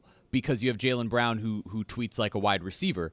But Brown has embraced the fact that Tatum is coming back. It's just a matter of whether or not that ultimately works in the long run. But to Amin's point, that's why they brought him back in March and not in April, to figure out those kinks now. Yeah, but we were right about the kinks. Okay, sure. But now they're looking at it like, okay, Cade is now out of the picture for we don't know how long. The Knicks are always going to be the Knicks. Like, they have a legitimate shot to be the representative for the East in a season that they thought was going to be completely washed. Yo, Jaylen Brown tweets like a wide receiver is a great line. Thank you. Let's do Amin's weekend observation so that we could speak freely about Rasheed Wallace. It is time for him to share his game notes. No one in the media will tell you what happened better than my boy. Weekend Observations is brought to you by Miller Lite. Legendary moments. Start with a light. Dan, it's that time of year again when all across the country, thousands of man-hours of labor are lost to people hitting Alt-Tab on their computers to change the screen to an Excel spreadsheet when the boss walks by the desk. March Madness. Flynn Clayman, head coach of High Point University, said nobody would play us, just like they wouldn't play Miami, Ohio. Neither of those schools have won a game since he said that. Low Point University. By the way, that includes the High Point women's team. They also lost. Flynn Clayman sounds like the name of a down-on-his-luck character in a rom-com played by Ben Stiller. Ring, ring! Oh, Ring, wow, ring! Wow. Pick up the phone, Dano. Hello? It's Fred Hoiberg. Oh, He wants to know where your fat daddy is at now. He'll be at the Sweet 16. He'll be at the Sweet 16, yeah. LSU women beat Texas Tech like they stole something. How does a 7 seed lose a game by 50-plus points? Did they outsource the game to the Wizards? Washington, D.C. What's the point of bike lanes if none of the bikes or scooters use it? I'm in D.C. this weekend. They're all over the sidewalk. They're in the middle of the street. You have dedicated bike lanes. Nobody uses them. I'm like, what's the point? We could have made these into car lanes. You should walk in those lanes. I should. That's what I should have done. Like, nobody's using them? Well, I'm here. Amaya Battle clinched the Sweet 16 for Minnesota with a buzzer beater against Ole Miss. I guess for the Rebels, you could say it was one battle after another. Where's my camera? One battle after another. It's the Oscar humor. The Wizards got into a fight with the Thunder on Saturday. Guys are like 2 weeks too late to this to show that you won't get pushed around. Should have been fighting Bam. They're fighting. They're just delayed reaction to all the televised commentary on the Bam thing. Luka Doncic got his 16th technical foul Saturday after getting into it with Goga Bitadze of the Orlando Magic. That triggers an automatic one-game suspension. Dan, do you know why we have the suspension rule for the 16th tech and every other tech thereafter? I don't actually. Is it the Rasheed rule? Because Rasheed Wallace set the record in 2001. Can you guess how many he had in that season? I'm going to guess 32. Anyone else want to hazard a guess? How many technical fouls did Rasheed have in 2001? 36. Okay. Any other submissions? 61. Okay, thank you. He knows how to play the game. Is there an asterisk on it? No. 41. Whoa! He had a technical foul every other game on average. 41 techs. That's awesome. Does he have more techs than anyone ever? Is he the career leader in tech? You got to give me a second because I wasn't allowed to look it up. Well, now you can look it up. But while you do that, I can tell you the top 5 most unbreakable records in basketball. Number 5, John Stockton, 15,806 assists for a career. Chris Paul, who just retired, would literally have to average 8 assists a game, every game for the next 5 years to catch him. And Chris Paul's old, so like, and was pretty good at assists. Number 4, Wilt Chamberlain, 55 rebounds in a game. The most since the ABA-NBA merger was 37 by Moses Malone. That happened 2 months before I was born. That record's not getting broken. Number 3, Tony knows this one. Steph Curry career made 3-pointers. It's a lot. We talk about Con Knippel, who's having the best rookie season ever shooting threes. He merely has to have like 250 3-pointers 284 for the next 15 years. For the next 15 years, every single year. To catch where he is right now. To catch Curry, that's if Curry never makes another 3-pointer. He might not. Number 2, Rasheed Wallace, 41 technical fouls in one season. Keep an eye on Luke Kennard for Steph Curry's record. What a weird thing that was. And the number 1 most unbreakable record in basketball. Wilt Chamberlain averaging 48.5 minutes per game in the season. I have the most career techs. There are only 48 minutes. There are only 48 minutes in a game. The guy averaged more minutes per game than there are minutes in a game. So I guess Chris wants some. Played a bunch of overtime. Overtime. Yeah. He was played just every second of the season. He played every. Yeah, he basically never came out. He played every game and never came out. Now I get it. Can I guess some of these guys? Please. Rodman. Rodman is number 5. Karl Malone. Number 1. Really? Of course, he had a lot of technical fouls. Really? He's number 1. He got more than Rasheed. 377 That's new it. total. 332 in the regular season. Rasheed obviously is top 5. Number 2 total, but number 3 in the regular season. I'm gonna start struggling now. Has Draymond ascended? Draymond is number 6. Ooh. Man. Who are the assholes? Yeah. Keep thinking. Yeah, keep thinking of someone that is always angry looking. People love him now. It's just someone that always looks pissed Kurt off. Thomas? Kevin Willis? What? David West? It would be Russell Westbrook. Oh, yeah. Kurt Signetti. And is Doncic in the top 5? No. No. He hasn't played long enough. So who's the other guy? Number 3, or let's do number 4. Number 4, Gary Payton. Oh, I was gonna say him. And number 3, Charles Barkley. All right, saw an alert that Jeremy Grant will be out for Blazers versus Nuggets. I'll be honest, forgot he was still in the league. New segment for Inside the NBA. He's still playing? Purdue versus Miami, a.k.a. an alcoholic's delight. Boilermakers versus Hurricanes. Give me 6 more of that, please. What is a Boilermaker? Not the drink. What is a Purdue? Put it on the poll at Le Batard Show. Do you know what a Boilermaker does? Yes or no? It's got to do with like trains, right? Like I think it's an engineer that makes. Yeah, isn't their trains. logo like a train? like the steam engine, you know, A like that. tradesperson who fabricates steels, iron, or copper into boilers and other large containers intended to hold hot gas or liquid. Amazing. You know that off the top of your head like that. Good news, bad news for the Hurricanes. Good news. Jay Lucas turned the program around with a great regular season and a respectable showing at the tournament. Bad news. Kentucky got smacked by Iowa State. You're going to lose your coach, Mike. Kevin Durant passed Michael Jordan on the all-time scoring list. After the game, he said MJ was on a different planet, a different galaxy. When asked for comment, Jordan declined, saying he was focused on Nets versus Kings, said he knew the guys at the Dan Le Batard Show were really eager to hear his thoughts on the Daquan Plowden versus Malachi Smith matchup. You disrespectful bastards. Speaking of disrespectful bastards, new season of Bar Rescue. And we've got you covered at Here's the Science, a Bar Rescue podcast. Hosted by real-life bar and restaurant consultant Chelsea Reynolds, commercial kitchen and food truck vet Colin Cassard, and two guys who enthusiastically consume Boilermakers and Hurricanes at the Toledano Street Comedy Festival in New Orleans. Me and Zach Harper, wherever you get podcasts.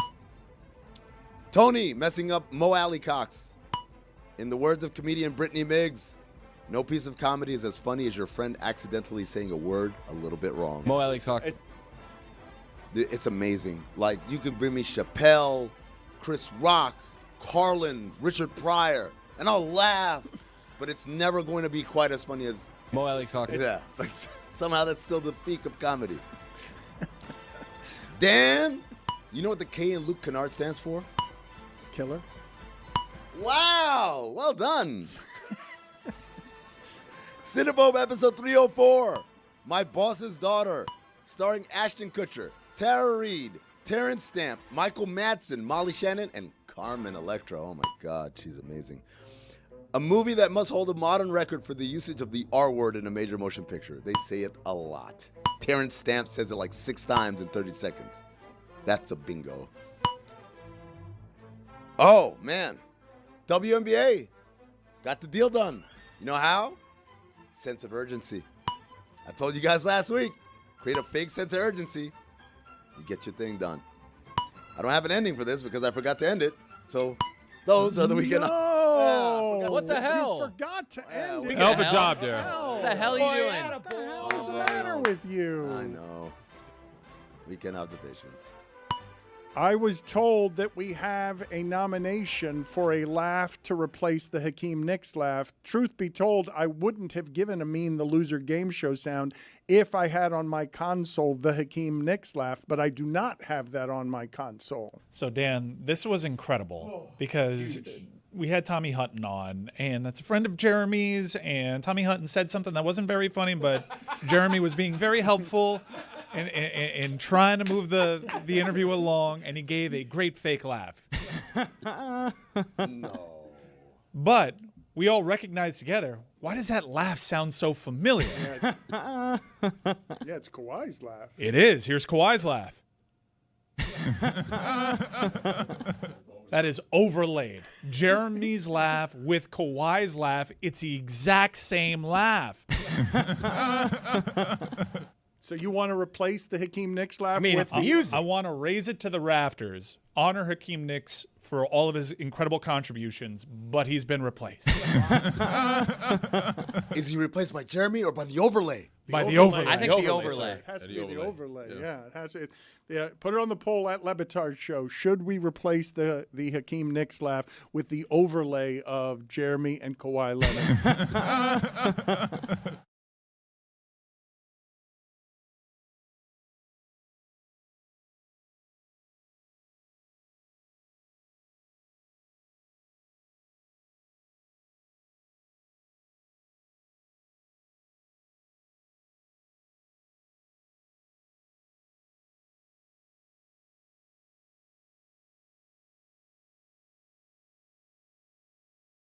Talking Sunset Gears with comedian Rob Delaney.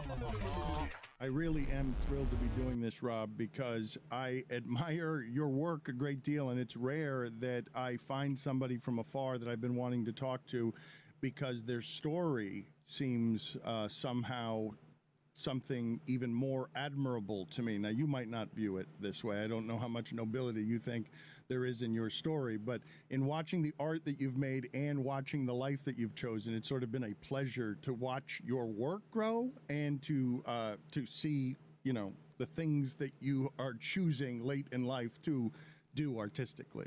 Well, that's very kind of you to say. Thank you, and thank you for acknowledging that I am late in my life. There's a refreshing honesty to that. I How's it am feel? 45, so I'm well more than halfway 45 is there. late in life? I mean, I do think about it, though, sometimes, though. Like, I'm definitely more than halfway done, and that's funny. Isn't that funny? How does But it yeah. feel to be told that you're late in life by someone who is considerably older than you? Who's a great deal older than me? It's strange. I wonder, does he know things about, does he have access to my medical file? Has he seen things that I haven't seen? I just feel like I feel through your art like you've lived more than I have. It's really what I'm doing there in the having of 4 kids, in the choosing work-life balance, in learning life's lesson. I just think that I was atrophied as a as a young person. Yeah, I mean, I guess the things that that I've experienced that maybe most people haven't are, you know, I did get sober 20 years ago after going to jail after a car accident that I was responsible for, and I've stayed sober, so that's been pretty cool. I've had the unbelievable good fortune to make a living in comedy, and of course I didn't for a long time before I did, so that was challenging. And then, but the biggest thing would be that my wife and I, one of our sons got cancer and passed away a few years ago. So those are the big things that I've been through that I think, you know, are place me in sort of a strange minority.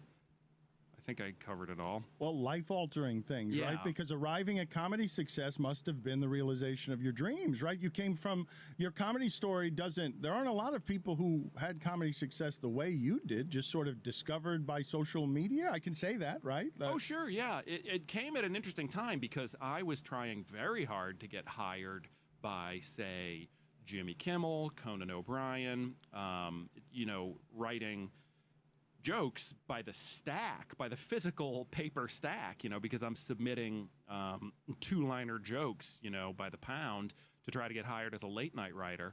So then Twitter comes along and I've got piles of jokes that no one will pay me for, no one wants. And I mean, I send them to people and they're like, no thanks, you know, or these are great, but still no thanks. And so I had a place to focus this stuff. So it was sort of a right place, right time kind of a thing. So myself and, you know, many other people around the same time figured, oh, you know, Twitter's not just for posting, you know, recipes and, you know, things like that. It can also be for jokes. And so I really lucked out that came along at the right time for me. Vision or happenstance? Happenstance, purely.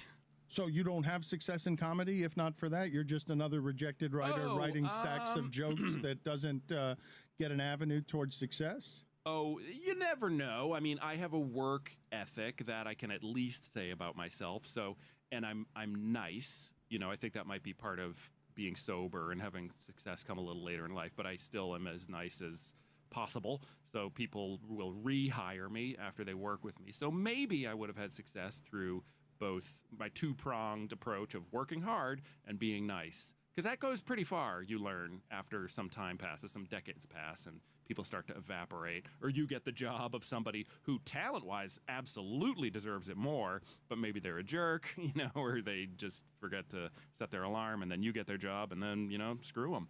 Your kindness is displayed in this segment where a 53-year-old man dressed like he's going to the Vans Warped Tour called you old.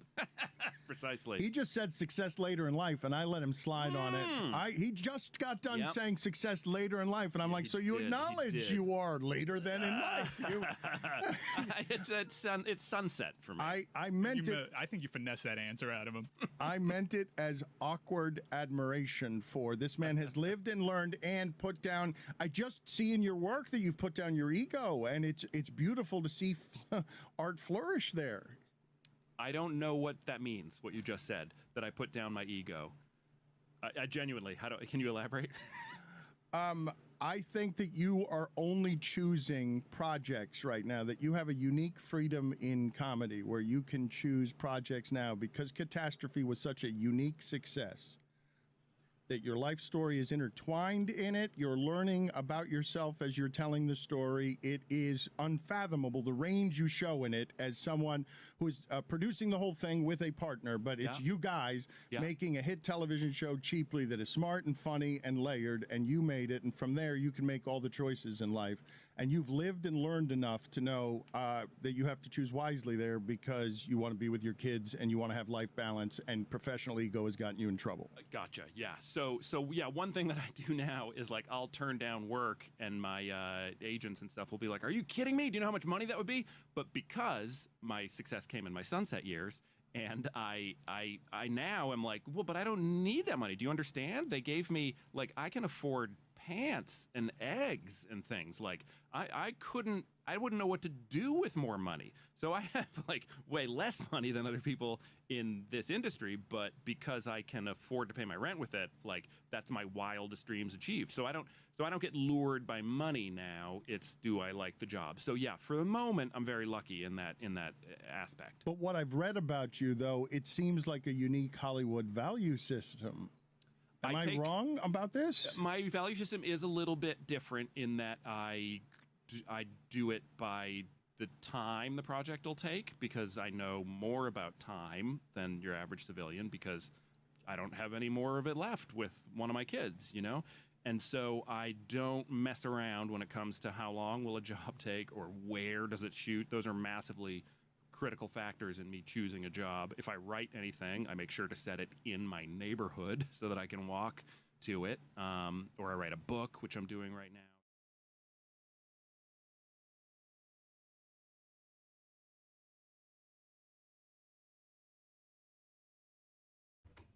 This episode of the Dan Le Batard Show is presented by DraftKings. DraftKings, the crown is yours. Whoa! A little slide step. Zaz, why are you so sore? What's the matter with you? I see you hobbling around. My God. Dan, I am so sore. I just mentioned that. Yeah, you just said that. He's setting it up for the audience who just started listening. It's okay. If you're just joining it. I am hobbling around this whole morning, Dan. Because on Saturday. Are you doing like the Chris Cody? doing the Chris Yeah, long the crown pause? is yours.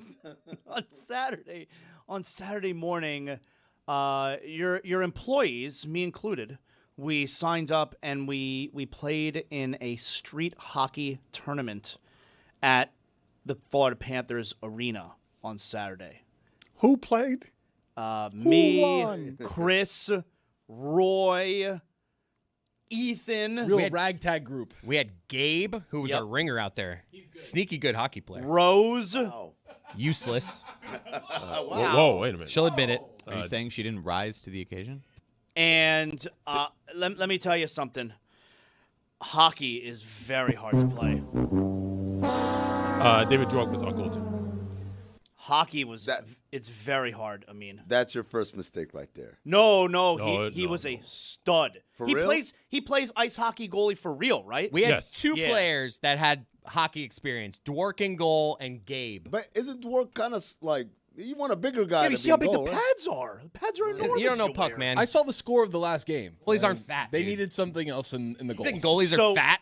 Dan, it's 3-on-3, and each team has a goalie. But were okay? the rest of you just like, you've got to know how to skate? Like, it's, No, that's not no, the it's part. street hockey. It was street hockey. They're in No shoes. skates. You're in Street shoes. hockey. I all understand. right? That's what made us think we had a chance. Street hockey. Dan all right? thought street hockey meant like you guys had like bandanas and chains and stuff. I'm sorry, I missed the street part of this. So, like, Dwork is in every goalie for all the teams were like real goalies. The pads, everything, like geared up, looking like Sergei Bobrovsky out there. It was okay? a ball, by the way. Yeah, but Not a puck. But we Like a show up racquetball? there and a regular street hockey Like a hockey ball, dude. Yeah, You don't know act puck. like you don't know. There's a regulation street hockey ball. Yeah, Doesn't bounce. yeah. Oh, really? And the other teams we played for were definitely all like real ice hockey. That was the teams. annoying part. You know, they knew what they were doing.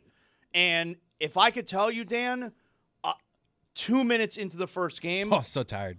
I can't even breathe. Are you bent over the whole Oh, time? yeah. We came out of the gates a little hot, and we all were Oh, yeah. winded way too quick. We're changing on the fly. You don't have to wait for the whistle. Like, oh, open the door. Come on, I got to run out. It became a you know? thing of like, Zaz, come in for me. No, I'm not ready yet. Yeah, oh, yeah, I had to wave him off. We at were one all point. looking to get off the court. Yeah, I had to wave him off. Wait, the No. sub was waving off. Yeah, I was like, usually like, yeah. hey, you got to come out, and the guy will wave off. Like, Yeah, no, I no, was complete on the other opposite. side of the board, and Chris yells, Zaz, come in. I go, no, I'm not ready. when I would go out, I would just walk away from the board, so there was no option. There was like, where'd Chris go? You guys are the opposite of the pitcher who refuses to come out of the game when the manager comes to pull him. I mean, you guys are in the bullpen as the pitcher who refuses to go into the game because he's couldn't breathe, Dan. Too winded. You can't play if you can't breathe. So you guys played 2 games? You guys played 2 games? The first game, okay, the score was respectable. We lost the first game 5-2. But if I could tell you, the other team had the puck 99.9%. And that's putting it lightly. Like, we never actually had the puck. We had moments where we shot the puck down to the other end of the floor. And twice it went in. I scored. He scored I doing scored that. our goal. It was a half-court shot. Trying to clear I it? found it on my stick and just flung it. Soft goal. And I really got so soft lucky goal. it just Well, went what in. happened? And The I goal- was so tired I didn't even celebrate. It just rolled past the dude's leg. Like, he must not have thought it was going to reach him. Was this like a Mighty Duck situation where you had the clap bomb or whatever? Yeah, well, you weren't allowed to slap shot past Yeah, your, you could waist your down, hip. waist Yeah, down, you know? And then, I took a puck off the forearm at one point because I was playing defense. My right hand is broken. I wore a puck to the hand at one point. I'm broken. playing defense, so, like, I'm kind of standing in front of Dwork, you know, like I'm trying to make sure no one gets him. But these teams, they're lining up for these big shots. Ethan, come in here and show us your bruise. I'm in the line of fire here. I mean, I took a puck to the arm. I'm trying not to catch a stick to the mouth, you know? Like, and then you're up against the boards and you're fighting against guys. Are they checking? No checking. But, like, you are battling for the puck against the boards, and it's really physical. Ethan took one right under the nipple. No one wants to see that. He took a puck right under the nipple. Cody, he fell at one point. His knee was bleeding everywhere. Yeah, he fell down. You're 6. So that was At one point I felt my legs were just like, I'm done running. You ever had that thing where you're running and all of a sudden you just like go, You're done. like as if you're going You're done. downstairs. You're Your done, legs are just like, look, we've been doing this for about a half hour now and I'm done. So you the can first keep game- running. I'm Wait, not. so And then how- I just went down. How'd the other goal get scored? Inexplicably. Funny you ask. A great pass. Luckily I found the ball in our own Tape to tape. And I actually Gabe had a was nice cherry pass. picking a little bit. Gabe was cherry picking. I flung it down to Gabe, and Gabe did a nice. Gabe was our only real It's player. actually honestly. a beautiful goal Gabe scored. I got a nice pass from the ref, who was definitely judging us. We realized at this point that we're never going to score unless we cherry pick and maybe we get lucky flinging the puck to the other end of the floor. Tony, they did the Vivek. Hey, we're going to play 4-on-5. The first game, we lost 4-2. 5-2. And I think it was 4. Whatever. Yeah. In my mind, it'll always be 4. With the he said it. 100% of the it was We such never a feat. had the puck.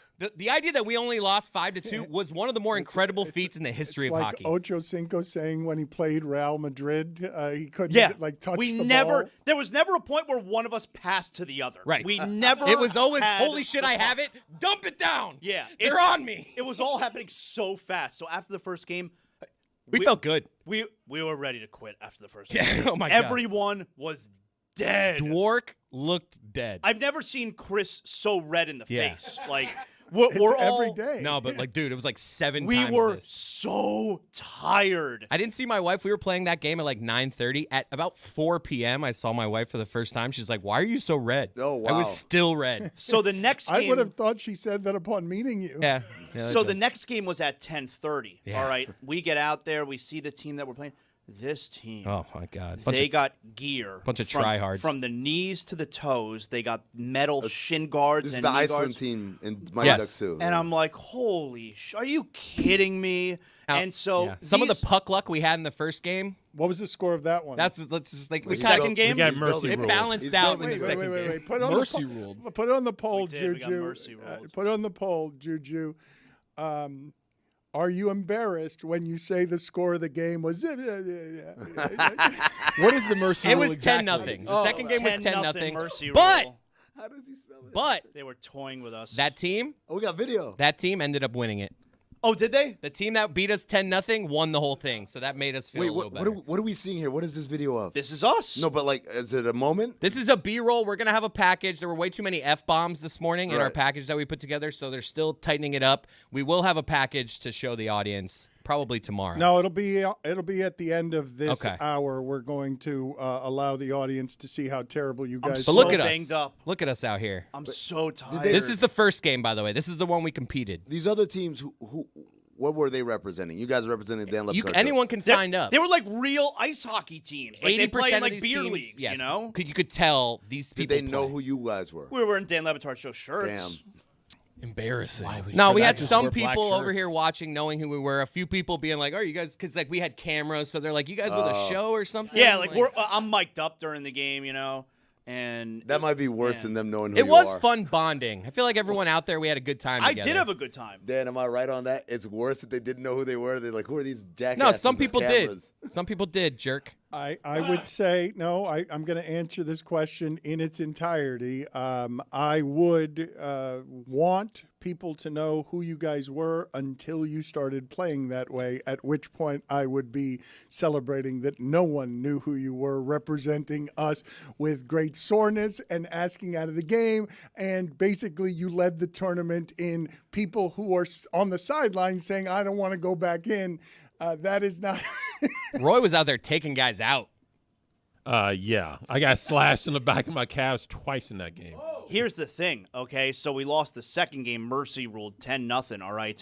Every team, though, is guaranteed. Every team is scheduled for three games. Yeah. We all went home. You after the second. forfeited. Yeah. Some people had to leave to go work. Some people, our goalie, were wanting to go to the hospital. Well, I'm kidding. I think ESPN is trying to kill Zaz. I heard him every time I was in my car this weekend. It was Friday night, it was Saturday afternoon. Every time Sunday afternoon too. Every time I was in my car, it was Zaz, and I'm like, is this taped? Are they playing? 24 hours Zaz. No, he was just on the ESPN radio has been replaced by Zaz Radio. It's just Zaz on all the time. Put it on the poll. Should ESPN Radio change its name to Zaz Radio at Le Batard Show? We don't have to put that. You should think that one over. Why? His association with us. I saw we got aggregated. Transition. I didn't see we got aggregated, so I don't know what my inner monologue is talking about. They did you a favor. It's a whole thing. I'll talk to you later. The question I wanted to ask the group, because I have not, in my recollection, seen a story quite like the one involving Christian Wilkins. Christian Wilkins was an excellent player for the Miami Dolphins. He was a first-round pick. He was very good at what he did and made that defense better than it had been in a while. And he signed a big contract with the Raiders. And then something weird happened in the locker room, and he hasn't had a job since. This is a player out of Clemson who's still very young. There's nothing wrong with his body, but the details on why he's not playing football not only elude me, they're not being reported by anybody. It's just, hey, something weird happened in the locker room. And one of the things I've seen unconfirmed is that he kissed a player on the head, correct? Like, isn't that like one of the things that's being thrown around, a mystery that doesn't have very much explanation for why a first-round pick who's a very good run stuffer, who's very good at creating pressure up the middle, hasn't had a job for more than a year and a half, was just let go by the Raiders, and then hasn't been in football since. What are the details here that are facts?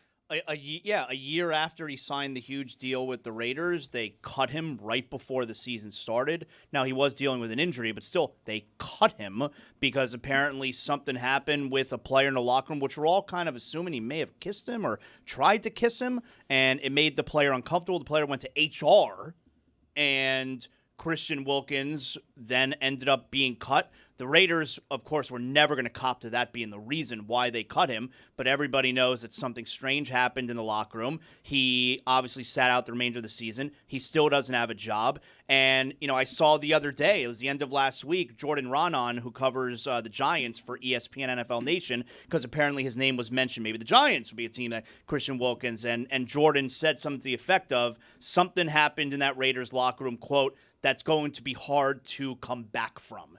end quote. And here we are. It's like no one really knows. Like Adam Schefter's kind of beat around the bush about it as well. But he's, I think his career's over. But I don't know, because, I'm assuming Dan's bringing it up because his name has come up a lot. Yeah. The Vikings, the Giants, the Patriots, like, there seem to be teams that are considering Well, his agent came out in response to that on Friday. His agent then came out, I think it's David Mulugheta. His agent came out and said 26 teams have reached out. Okay, all right. Everybody wants All me. right. Relax, David. What was his last Mulugheta. name? Mulugheta. Schefter's reporting from July. July. Mulugheta? Is that his name? His agent is named Mulugheta? Mulugheta. Mulugheta. Yeah. That's The the fabulous Mula? best name in sports other than Yankees GM Brian Cashman. The reporting from back in July when it happened, it said Christian Wilkins was released. He kissed a fellow player on the head. The teammate took offense to it. They said that it wasn't the sole reason for him being cut because they didn't like the way that he had been rehabbing his injury from a foot that's what injury. the Raiders are going to say. And he had like $35 million guaranteed remaining. And there was a source that had told ESPN that it was a playful incident, but obviously the teammate didn't take it that way, filed complaints with HR, and then they ended up here where the Raiders didn't make any more comments after that. Has to be multiple incidents like this. There just has to be. Look, and there have been pictures, like even when he was with the Dolphins, like there's post-game we've seen where he is kissing a player, like on the forehead. He's really excited after the game, and he's done some weird stuff too. Okay, but hold on a second. Like I want to ask what's fair here, all right? Because when you have a mysterious circumstance that doesn't have explanation and doesn't have details on it, coming from the team that did have an openly gay player in the NFL, Carl Nassib played for them and they had some sacks, and then he was let go kind of quietly. And when that is one of the details, kissed a player on the head, and then everybody gets weirded out, they go to human resources. What's fair to talk about here when you have something that is a mystery that is uncommon in football, where a first-round pick who's in his prime and is useful to people can't get a job in the league for a year and a half, and the only detail we have is weird locker room behavior that suggests, because it is suggesting it, that a player was made uncomfortable by an advance from Christian Wilkins. Like that's what the suggestion is. It's what's in the murkiness of the mystery. I'm asking what's fair because I don't know what's fair Well, here. I think, I don't know if you can describe it as an advance. Right. I don't know. Like, very clearly made people uncomfortable. I think that's safe enough, but we don't know how serious Wilkins was about it. We don't know how it was perceived. We just know that it made people uncomfortable, and maybe the talent isn't worth. But I don't think it makes. makes you uncomfortable enough to go to human resources in a sport where they don't do that. Like that, the huddle doesn't go to human resources. Okay, so there's a couple things here. Number one, like Mike said, I don't think in advance, I'll be honest with you, I don't think anyone in a locker room would do that regardless of orientation, because it's just there's a code and It's a workplace. there's a workplace. Yeah, but right? first round picks don't get waived without explanations and banned from the sport. Yes, so you say, well, what happened? And it sounds like a pattern of behavior. I think we've all had the friend that like plays around in a way that's like, "Yo, man, that's not cool," but he still does it. And so maybe that's part of it. But then the other part, Dan, you say, why would they go to HR? I wonder if that's almost like a defense mechanism for the person making the complaint. Like, typically in a different era, we would have handled this differently. But we're in a different era, and I got to cover my back. And my agent's telling me, you know what? Go talk to HR. Do it basically the right way. Do it by the book. Because as we begin to have more of these corporate America value systems in a place where the values are very different, the locker room, you've got to protect yourself. If I'm going to complain about it, I can't say, "Oh, he doing this," because then now I turn into the bad guy. So I do it the right way by going to HR. I have never heard of it, of a player going to HR on another player. But that's my point, Dan. It's like it speaks to the era we're in now, right? 15 years ago. Does it speak to the era? Absolutely. Does it speak? Because to me, in the absence of details and the mystery of what we're talking about, this is a good player. Also, you're not supposed to hear about it when a player goes to HR. Like, you're saying something like, I've never heard it. We're not supposed to be entitled to hearing that stuff. I imagine it's happened a lot, and that stuff is successfully kept internal. I imagine no, it doesn't happen a lot. But like I said, I think you're right. More You're right. routinely. A lot was an exaggeration. I'm saying that it's happened, and the fact that we're hearing about it actually says to sometimes that the system is not holding in place. But I would argue, and again, my information might be dated, and Amin, your information might be dated, but the authority figures in the locker room are the coaches. It ain't HR. Like, I know. I'm just speaking to, like, when someone does approach HR in these settings, you're not supposed to find out about it. Yes, although it happens, right? But Dan, what I'm saying to you is you are kind of operating in a dated system in terms of if it were any other type of, hey, behavior that we don't tolerate around here, then the internal polices itself. And you say the coaches, I would take it a step further. I would say, no, it's usually someone in the locker room leaders first. The vets, right? Yeah, the vets. And then if it goes beyond players, then you talk about coaches or the general manager. But given, it seems like, again, we're all just guessing here. Maybe that's irresponsible of us. Well, but I'm starting with what's fair here because we are guessing, but the mystery sort of puts you in a position where you guess because there's very little precedent for this kind of thing that doesn't have any information afterward. This is a good player. It's a player anybody in the league would want. To me, it's not absurd that 26 teams would be interested in him. I don't think you can say that when no one in the league wants him. Look, this is what I'm going to say. Based on the limited information, it seems to be behavior that's inappropriate that some might consider had to have been multiple times that some might consider to be of a sexual orientation issue, right? Given that 10 years ago, 15 years ago, maybe they full metal jacket him, right? Like beat him up in the locker in the showers, right? 10 years ago, maybe the team the coach suspends a guy or whatever. Now I can see a player being like, I got a problem with this. But if I react the way traditionally we've reacted, then you maybe hate. Now I'm the bad guy. Yeah. It's a hate crime. Right. I'm homophobic. Right. I'm all these things. So the recourse now is not we police ourselves. Is the recourse is, especially if I have advisors like an agent, like someone who's an adult who isn't in the locker room, you're gonna say, do it by the book. The complainant, you go to HR and I'd like to complain about this, and that's how you do it. In order to create the paper trail, not because that's how I handle things, but because I am protecting myself from any allegations that might come my way if I express my displeasure in any other fashion. And talent-wise, like if there was other teams that wanted him, they would have gone and gotten him, right? There's That's been the terrible things swept under the rug, and people have still played for years and years and years.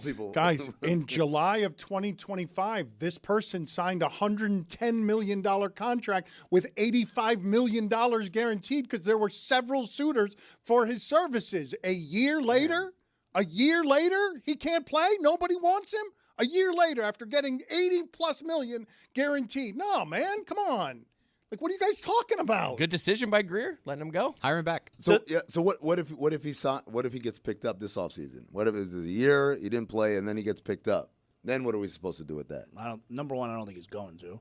But number two, does it not make sense for him or his agent, Mulugeta, to come out with some type of statement? Like, why can't they push back against this narrative that is seemingly keeping him out of the sport? So that's the other part of this. This is what was my man that was a coach here before? Brian Flores. Brian Flores, right? Like, it's like, oh, you might have a right. You can whistleblow. That will 100% guarantee you'll never have a job again. Not because of what he did or didn't do, but because teams typically look at if you break the sanctity of the thing, basically, by pointing fingers or whatever, then it's like, how can I ever trust you? It's not even, it could have been anything. It's like, remember Richie Incognito, who was the guy that he was Jonathan bullying? Martin. Jonathan Martin, right? Jonathan Martin doesn't have what happened here, but it's like, he never ended up anywhere again because I'm not going to bring a guy in here who's going to, The thing about this, though, that is multiple layers of this are confounding to me. But Nobody seems to know reporting it, but all the teams seem to know. I think some of the reporters know I and they think don't want to people know, say they it. don't wanna say it. They're beating around it like, oh, it's going to come out one day. And it's like I just said here, Jordan Ronan said what he did is going to be tough to come back from. That sounds like Jordan knows. I bet my life that this is not a secret in NFL circles. No. And what we're seeing play out is because people are working with way more knowledge than we are here just talking about it. Correct, but I'm not used to information being protected by reporters when there's a mystery. Like, it's one thing to have your information insiders be bought and paid for, but when something's a mystery like this, I'm not used to a communal gathering of reporters deciding together that they're not going to report something that has news value. Just mobilize Pablo. That's what we paid for. I think, Dan, the thing you got to keep in mind is, again, given the sensitivity of the topic, there's liabilities involved even for people reporting on the story. You can't just flippantly put it out there because I'm assuming when we say everyone knows in that circle, they know, but they don't have the corroborating or the two independent sources for me to be able to go public with that. So, but I'm like, Mike, I don't doubt that Schefter and Rappaport and all these people probably know. Let's segue here to something that happened on morning television here involving the Pussycat Dolls. What? Yes, they're. I don't know if you're familiar. They're back, Jack. Well, sort of. Some of them are back, Jack. How many members were there of the original Pussycat Dolls? 17. Were there twice as many members of the original Pussycat Dolls as the ones being interviewed on the Today Show? Yeah, there were far more. There were really not that many that sang. It was a collective, a lot of dancers back there, and really Nicole was a standout star. Name one that's not Nicole Scherzinger. I can't. But the ones doing this tour, this reunion tour, there's 3 of them. Wait, Nicole Scherzinger is not one of them? Yes, she is. Oh, okay. Yes, she is. But I think the most obvious question would be if you are indeed someone that would be inclined to be super pumped up about the Pussycat Dolls reunion, would be like, all right, where's the other girls? You'd be prepared for that Whose question. names that I can't name? Yeah, but I'm not a hard-hitting questions I'm not here. a Pussycat Dolls fan, but if I were, I would know more names. All right. And I would know the number of people missing, and I'd be prepared, for some sort of answer on this. Can I just ask really quick? I don't care if I sound stupid, whatever. Can I don't really know who they are. What? Like, what is their deal? They're a music group? Yes. Yeah, they were the Pussycat Dolls were this thing that gained in popularity that existed before they became a pop sensation. The pop group basically took existing branding, popularized it, and had some songs. What? Don't you wish your girlfriend was but hot? that's Pussycat Dolls. Yeah, but the notion, the Pussycat Dolls existed before Nicole the song? Scherzinger before they were a music group. You would go to Vegas and the Pussycat Dolls would be there. Wait, they're just oh, wow, now I'm learning stuff. Wait, they were just kind of Loosen up my buttons, babe. Loosen up my buttons, babe. Are they controversial? It was opportune. No. It was not until now, apparently. It was something that was already established. I didn't and they know. just took these studio voices and they're like, hey, we have a branding thing for you. Just slap some Pussycat Dolls branding You're on saying it. basically if Jabberwockies all of a sudden had a music career. That's what I'm saying. Wow. I didn't know that. They were a dance ensemble in Vegas, founded in 1995 is what it says. And What? then at the suggestion of Jimmy Iovine, because of course Jimmy Iovine, they decided to take the group mainstream. And their choreographer worked with several other people to get some voices. And then all of a sudden, boom, 2004, Shall We Dance? The film. Not to be confused with Josie and the Pussycats. Totally different band. I think that's who I'm thinking of. I'm thinking of They're Scooby-Doo, controversial, right? No, Yeah, you're thinking of cartoon. Yeah. Scooby-Doo. They're a cartoon. How could they be controversial? All right. Anyways, let's get to this clip. Hold on a minute. How do you spell Mulugeta? Mulugheta. Oh, I was going to say Moolageetta. Boy, I'm a good speller. Let's listen to the sound for a question the Pussycat Dolls should have been prepared for. After they found out that you guys were coming back as a trio, not as the original group. How did you arrive at that decision? Well, I mean, listen, we are so, as women today, I mean, it has been an ever-changing lineup, and this is what it looks like now in 2026, and you never know what comes next. And I think ultimately we've got to protect our peace. And when something like the Pussycat Dolls has so much history, we have ruptured in the past. Okay, so Nicole, we got to get you. You can't be the leader. It was really anymore. just Nicole. The other woman did fine. No, she choked, and her friend tried to bail her out because she froze because they don't want to tell you the truth about why it is that the other women aren't involved. Like, they don't want to come out and say why it's only the three of them because there's probably some conflict there, I would imagine. So now we got two mysteries: Christian Wilkins and the Pussycat Dolls. This is the bigger one. I happen to know, like, they're right about it being an ever-changing lineup because there was one girl that I knew that I went to elementary school with. She was a Pussycat Doll for like 3 minutes. Like the only ones that mattered were like essentially three of them. Well informed. Was it those three? It was like Menudo. How do you happen to know this? Why do you give me the whole imaging? Oh my God, he knows. He happens to know. Come everyone. It's a no. Come and listen. There was like He happens to know. Well informed. It was a Heat dancer that I went to school with. She was a Pussycat Doll for a hot So minute. wise. Zaz, you were thinking of Pussy Riot. Yes, they're my controversial, God. right? There you go. There you go. Pussy Riot. Whoa. That's so your brain seized on one word. Yeah. The riot. Well, I got that good algorithm. You know what I'm saying? Jesus Christ. From among the things this weekend, and I just love Thursday or Friday. Thursday and Friday are so cracky with March Madness. It's crazy how they give you this adrenaline rush intravenously of just monster action all over the place that Saturday and Sunday go too slow compared to Thursday and Friday. It slows down. I want that to be basketball all the time because you've just got action all over the place.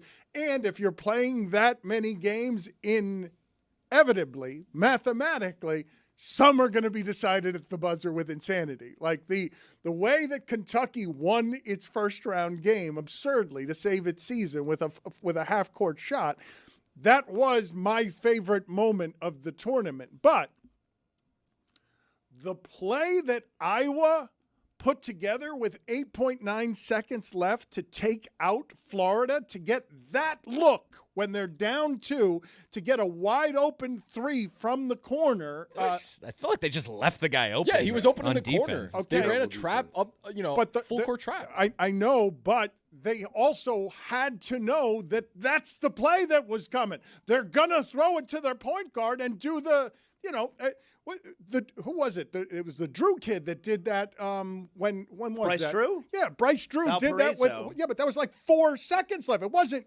It wasn't. Valpo was a great play. That was a great play. That they up the sideline and he was contested when he made that shot. Like I've been wanting to ask you about that play, Amin, because. Look, everybody knows you're saying it's a great play that Iowa drew up there. No, I'm saying Valpo was a great play. No, I'm saying Dan is saying it's a great play that Iowa drew up there. Todd Golden can't be pressing up 2 in that spot. Like, because they pressed, it allowed He was able to it get to open be on in the corner, transition. Of course, they're not going to give up a layup, so you spray it to the corner. If you just play it heads up, like, that's not happening, right? Yeah, but I'm assuming that that's the play call because you know that they're going to press. Oh, okay, but so what I'm saying is, why were they pressing? They were ahead. You're up, yeah. Why? I don't know. That's a good question. That's a champion coach. Yeah. I think he blew it. This is, again, I go back to college basketball. It's like, this is the stuff that you guys like and the variability and like, I make bets and stuff can happen. This stuff as a basketball guy drives me crazy. Like, why are you doing this? Remember, this happened in the women's Final Four. Remember when Kim Mulkey, we're like, Caitlin Clark is shooting every single time. Oh, she just left Van Lith on an island the whole game. Well, I'm like, what are you doing? Like, but from a person who watches pro basketball, like, that's the easiest adjustment ever. But college is a lot of yelling and like, come on, and I got to rile up the troops.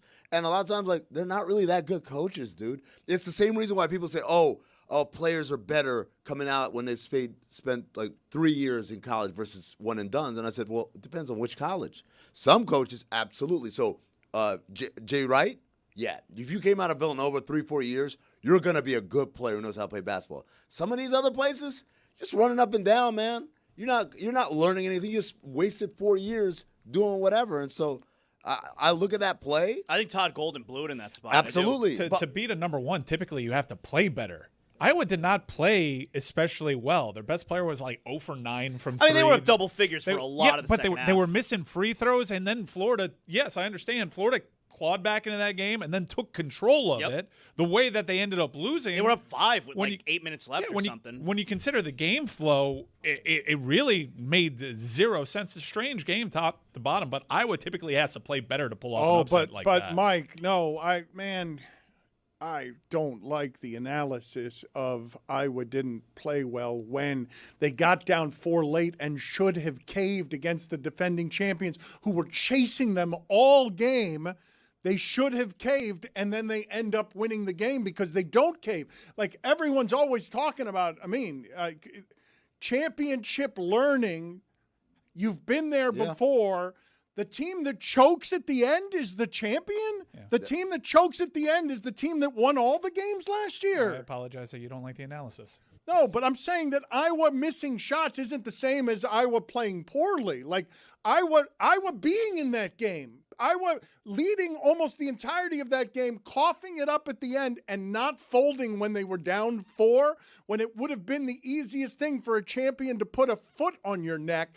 And Iowa returning and then doing that on the last play where, I don't know if you guys saw, but the point guard was exhorting the guy who was in the corner to take it to the rim. No, he was telling him, go to the rim. I gave you the ball. Get the tie. Know, Dan. I saw him go like this. I saw him go shoot. What was he saying? Drive or shoot? Regardless, the savvy to take a step back. Like, I understand that that's reflex and stuff, but that is where you can choke like one of the pussycat dolls. That's unfortunate. That was an unfortunate speed bump. Kick, save, and abuse. Stofers. Let me hear Zaz say it. Let me hear Zaz say it the way that he liked it. Pussy Riot. Whoa. Pussy Riot. Whoa. I remember Ray Allen telling the story about the 3 he hit. He said, we practiced that every single practice, the entire year. And not only did they practice it, but like what they would do, he said, we would all be laying on our backs. And they put the ball up to further emphasize the scramble of, I got to get up, I got to get to the right spot. And so I watched this play a million times. I guarantee they've practiced this a million times, right?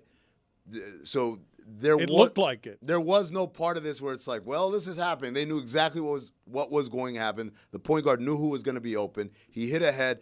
Had the defense been closer, there was a guy on the far side who was wide open because they're playing halfway through. Zaz is absolutely correct. You're up 2. The shot clock's off. Why are we pressing? There's no need to full court press. If you want to start the press, start at half court. Trap the guy in the corner when he gets to him. But you're letting him go with a full head of steam. You got 2 defenders behind you, and all of a sudden, all you need to do is make one move and spray it out like Zaz said. It was the easiest play ever. Yeah.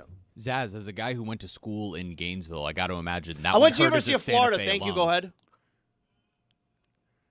Byron Smith is the Prairie View coach. They were down 18 at the half in the first game of the tournament against Florida, and midway through the first half, he just started talking to God. Coach, Florida on an 18-0 run here. What more do you need from your guys to slow this down and get into their game? They would need some help from the Lord.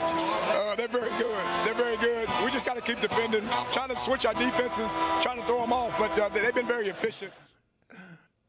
You do have to ask from help from the Lord when the question has, in the first half, the 18-0 run.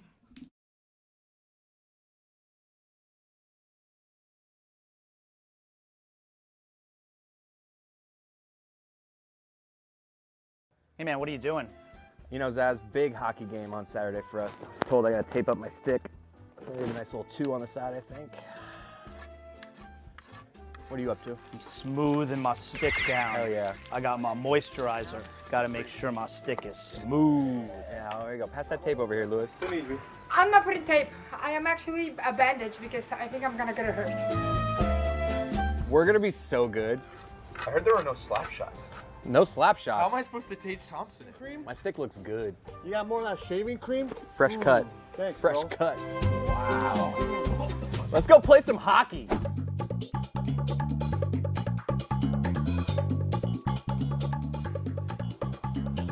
I can see teams watching right now. They're thinking, this team looks nice. Sick.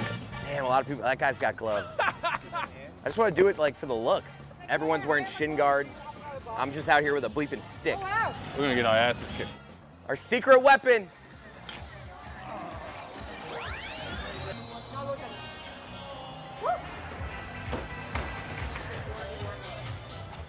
None of us have shin pads.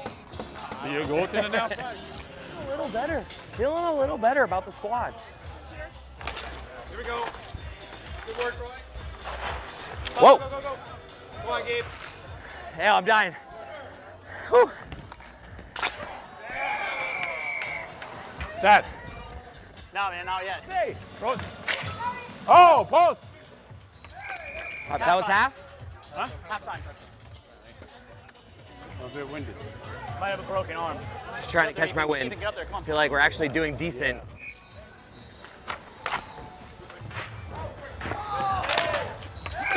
Oh, yeah. Go ahead. You got it. Yeah!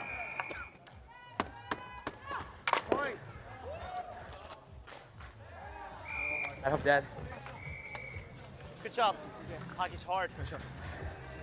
I had a goal, I had an assist, but I'm the most out of shape. Hockey is violent. I mean, I feel like we actually did fine. I think stamina was our main issue. We definitely did okay because the team we played, like, that's definitely an ice hockey team. Yeah, They yeah, definitely yeah. know how to play. I think we competed, all right? David was awesome. Our goalie, look at him, he's about to die, but he's doing great over here. I'm a lot more tired after one game of street hockey than I am playing an hour of ice hockey. Hey, if you want to do 2 10-minute halves, we're totally cool with that. That's what it is. Oh, I thought it was 15. It felt like an hour. Start our new strategy. Yeah. All right, Gabe, just do everything. Come on, Roy. Oh, wow. Roy getting bodied. Oh, all right, Roy. Go score, Rose! Let's go. Oh, we're fucked. They're going with this, the hit the stick strategy. All right, we were due for this. Sorry. Don't say sorry. Roy just said he's sorry. Oh, out on the ice? Oh, I forgot. Owie!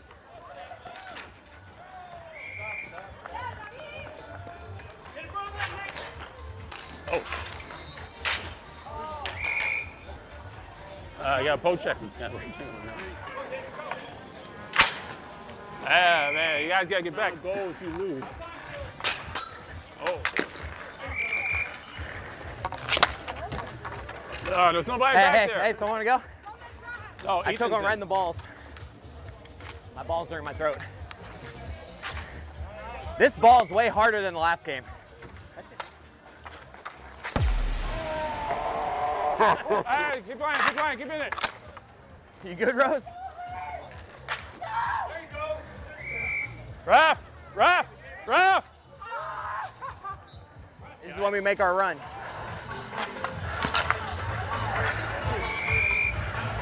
Ah! Oh!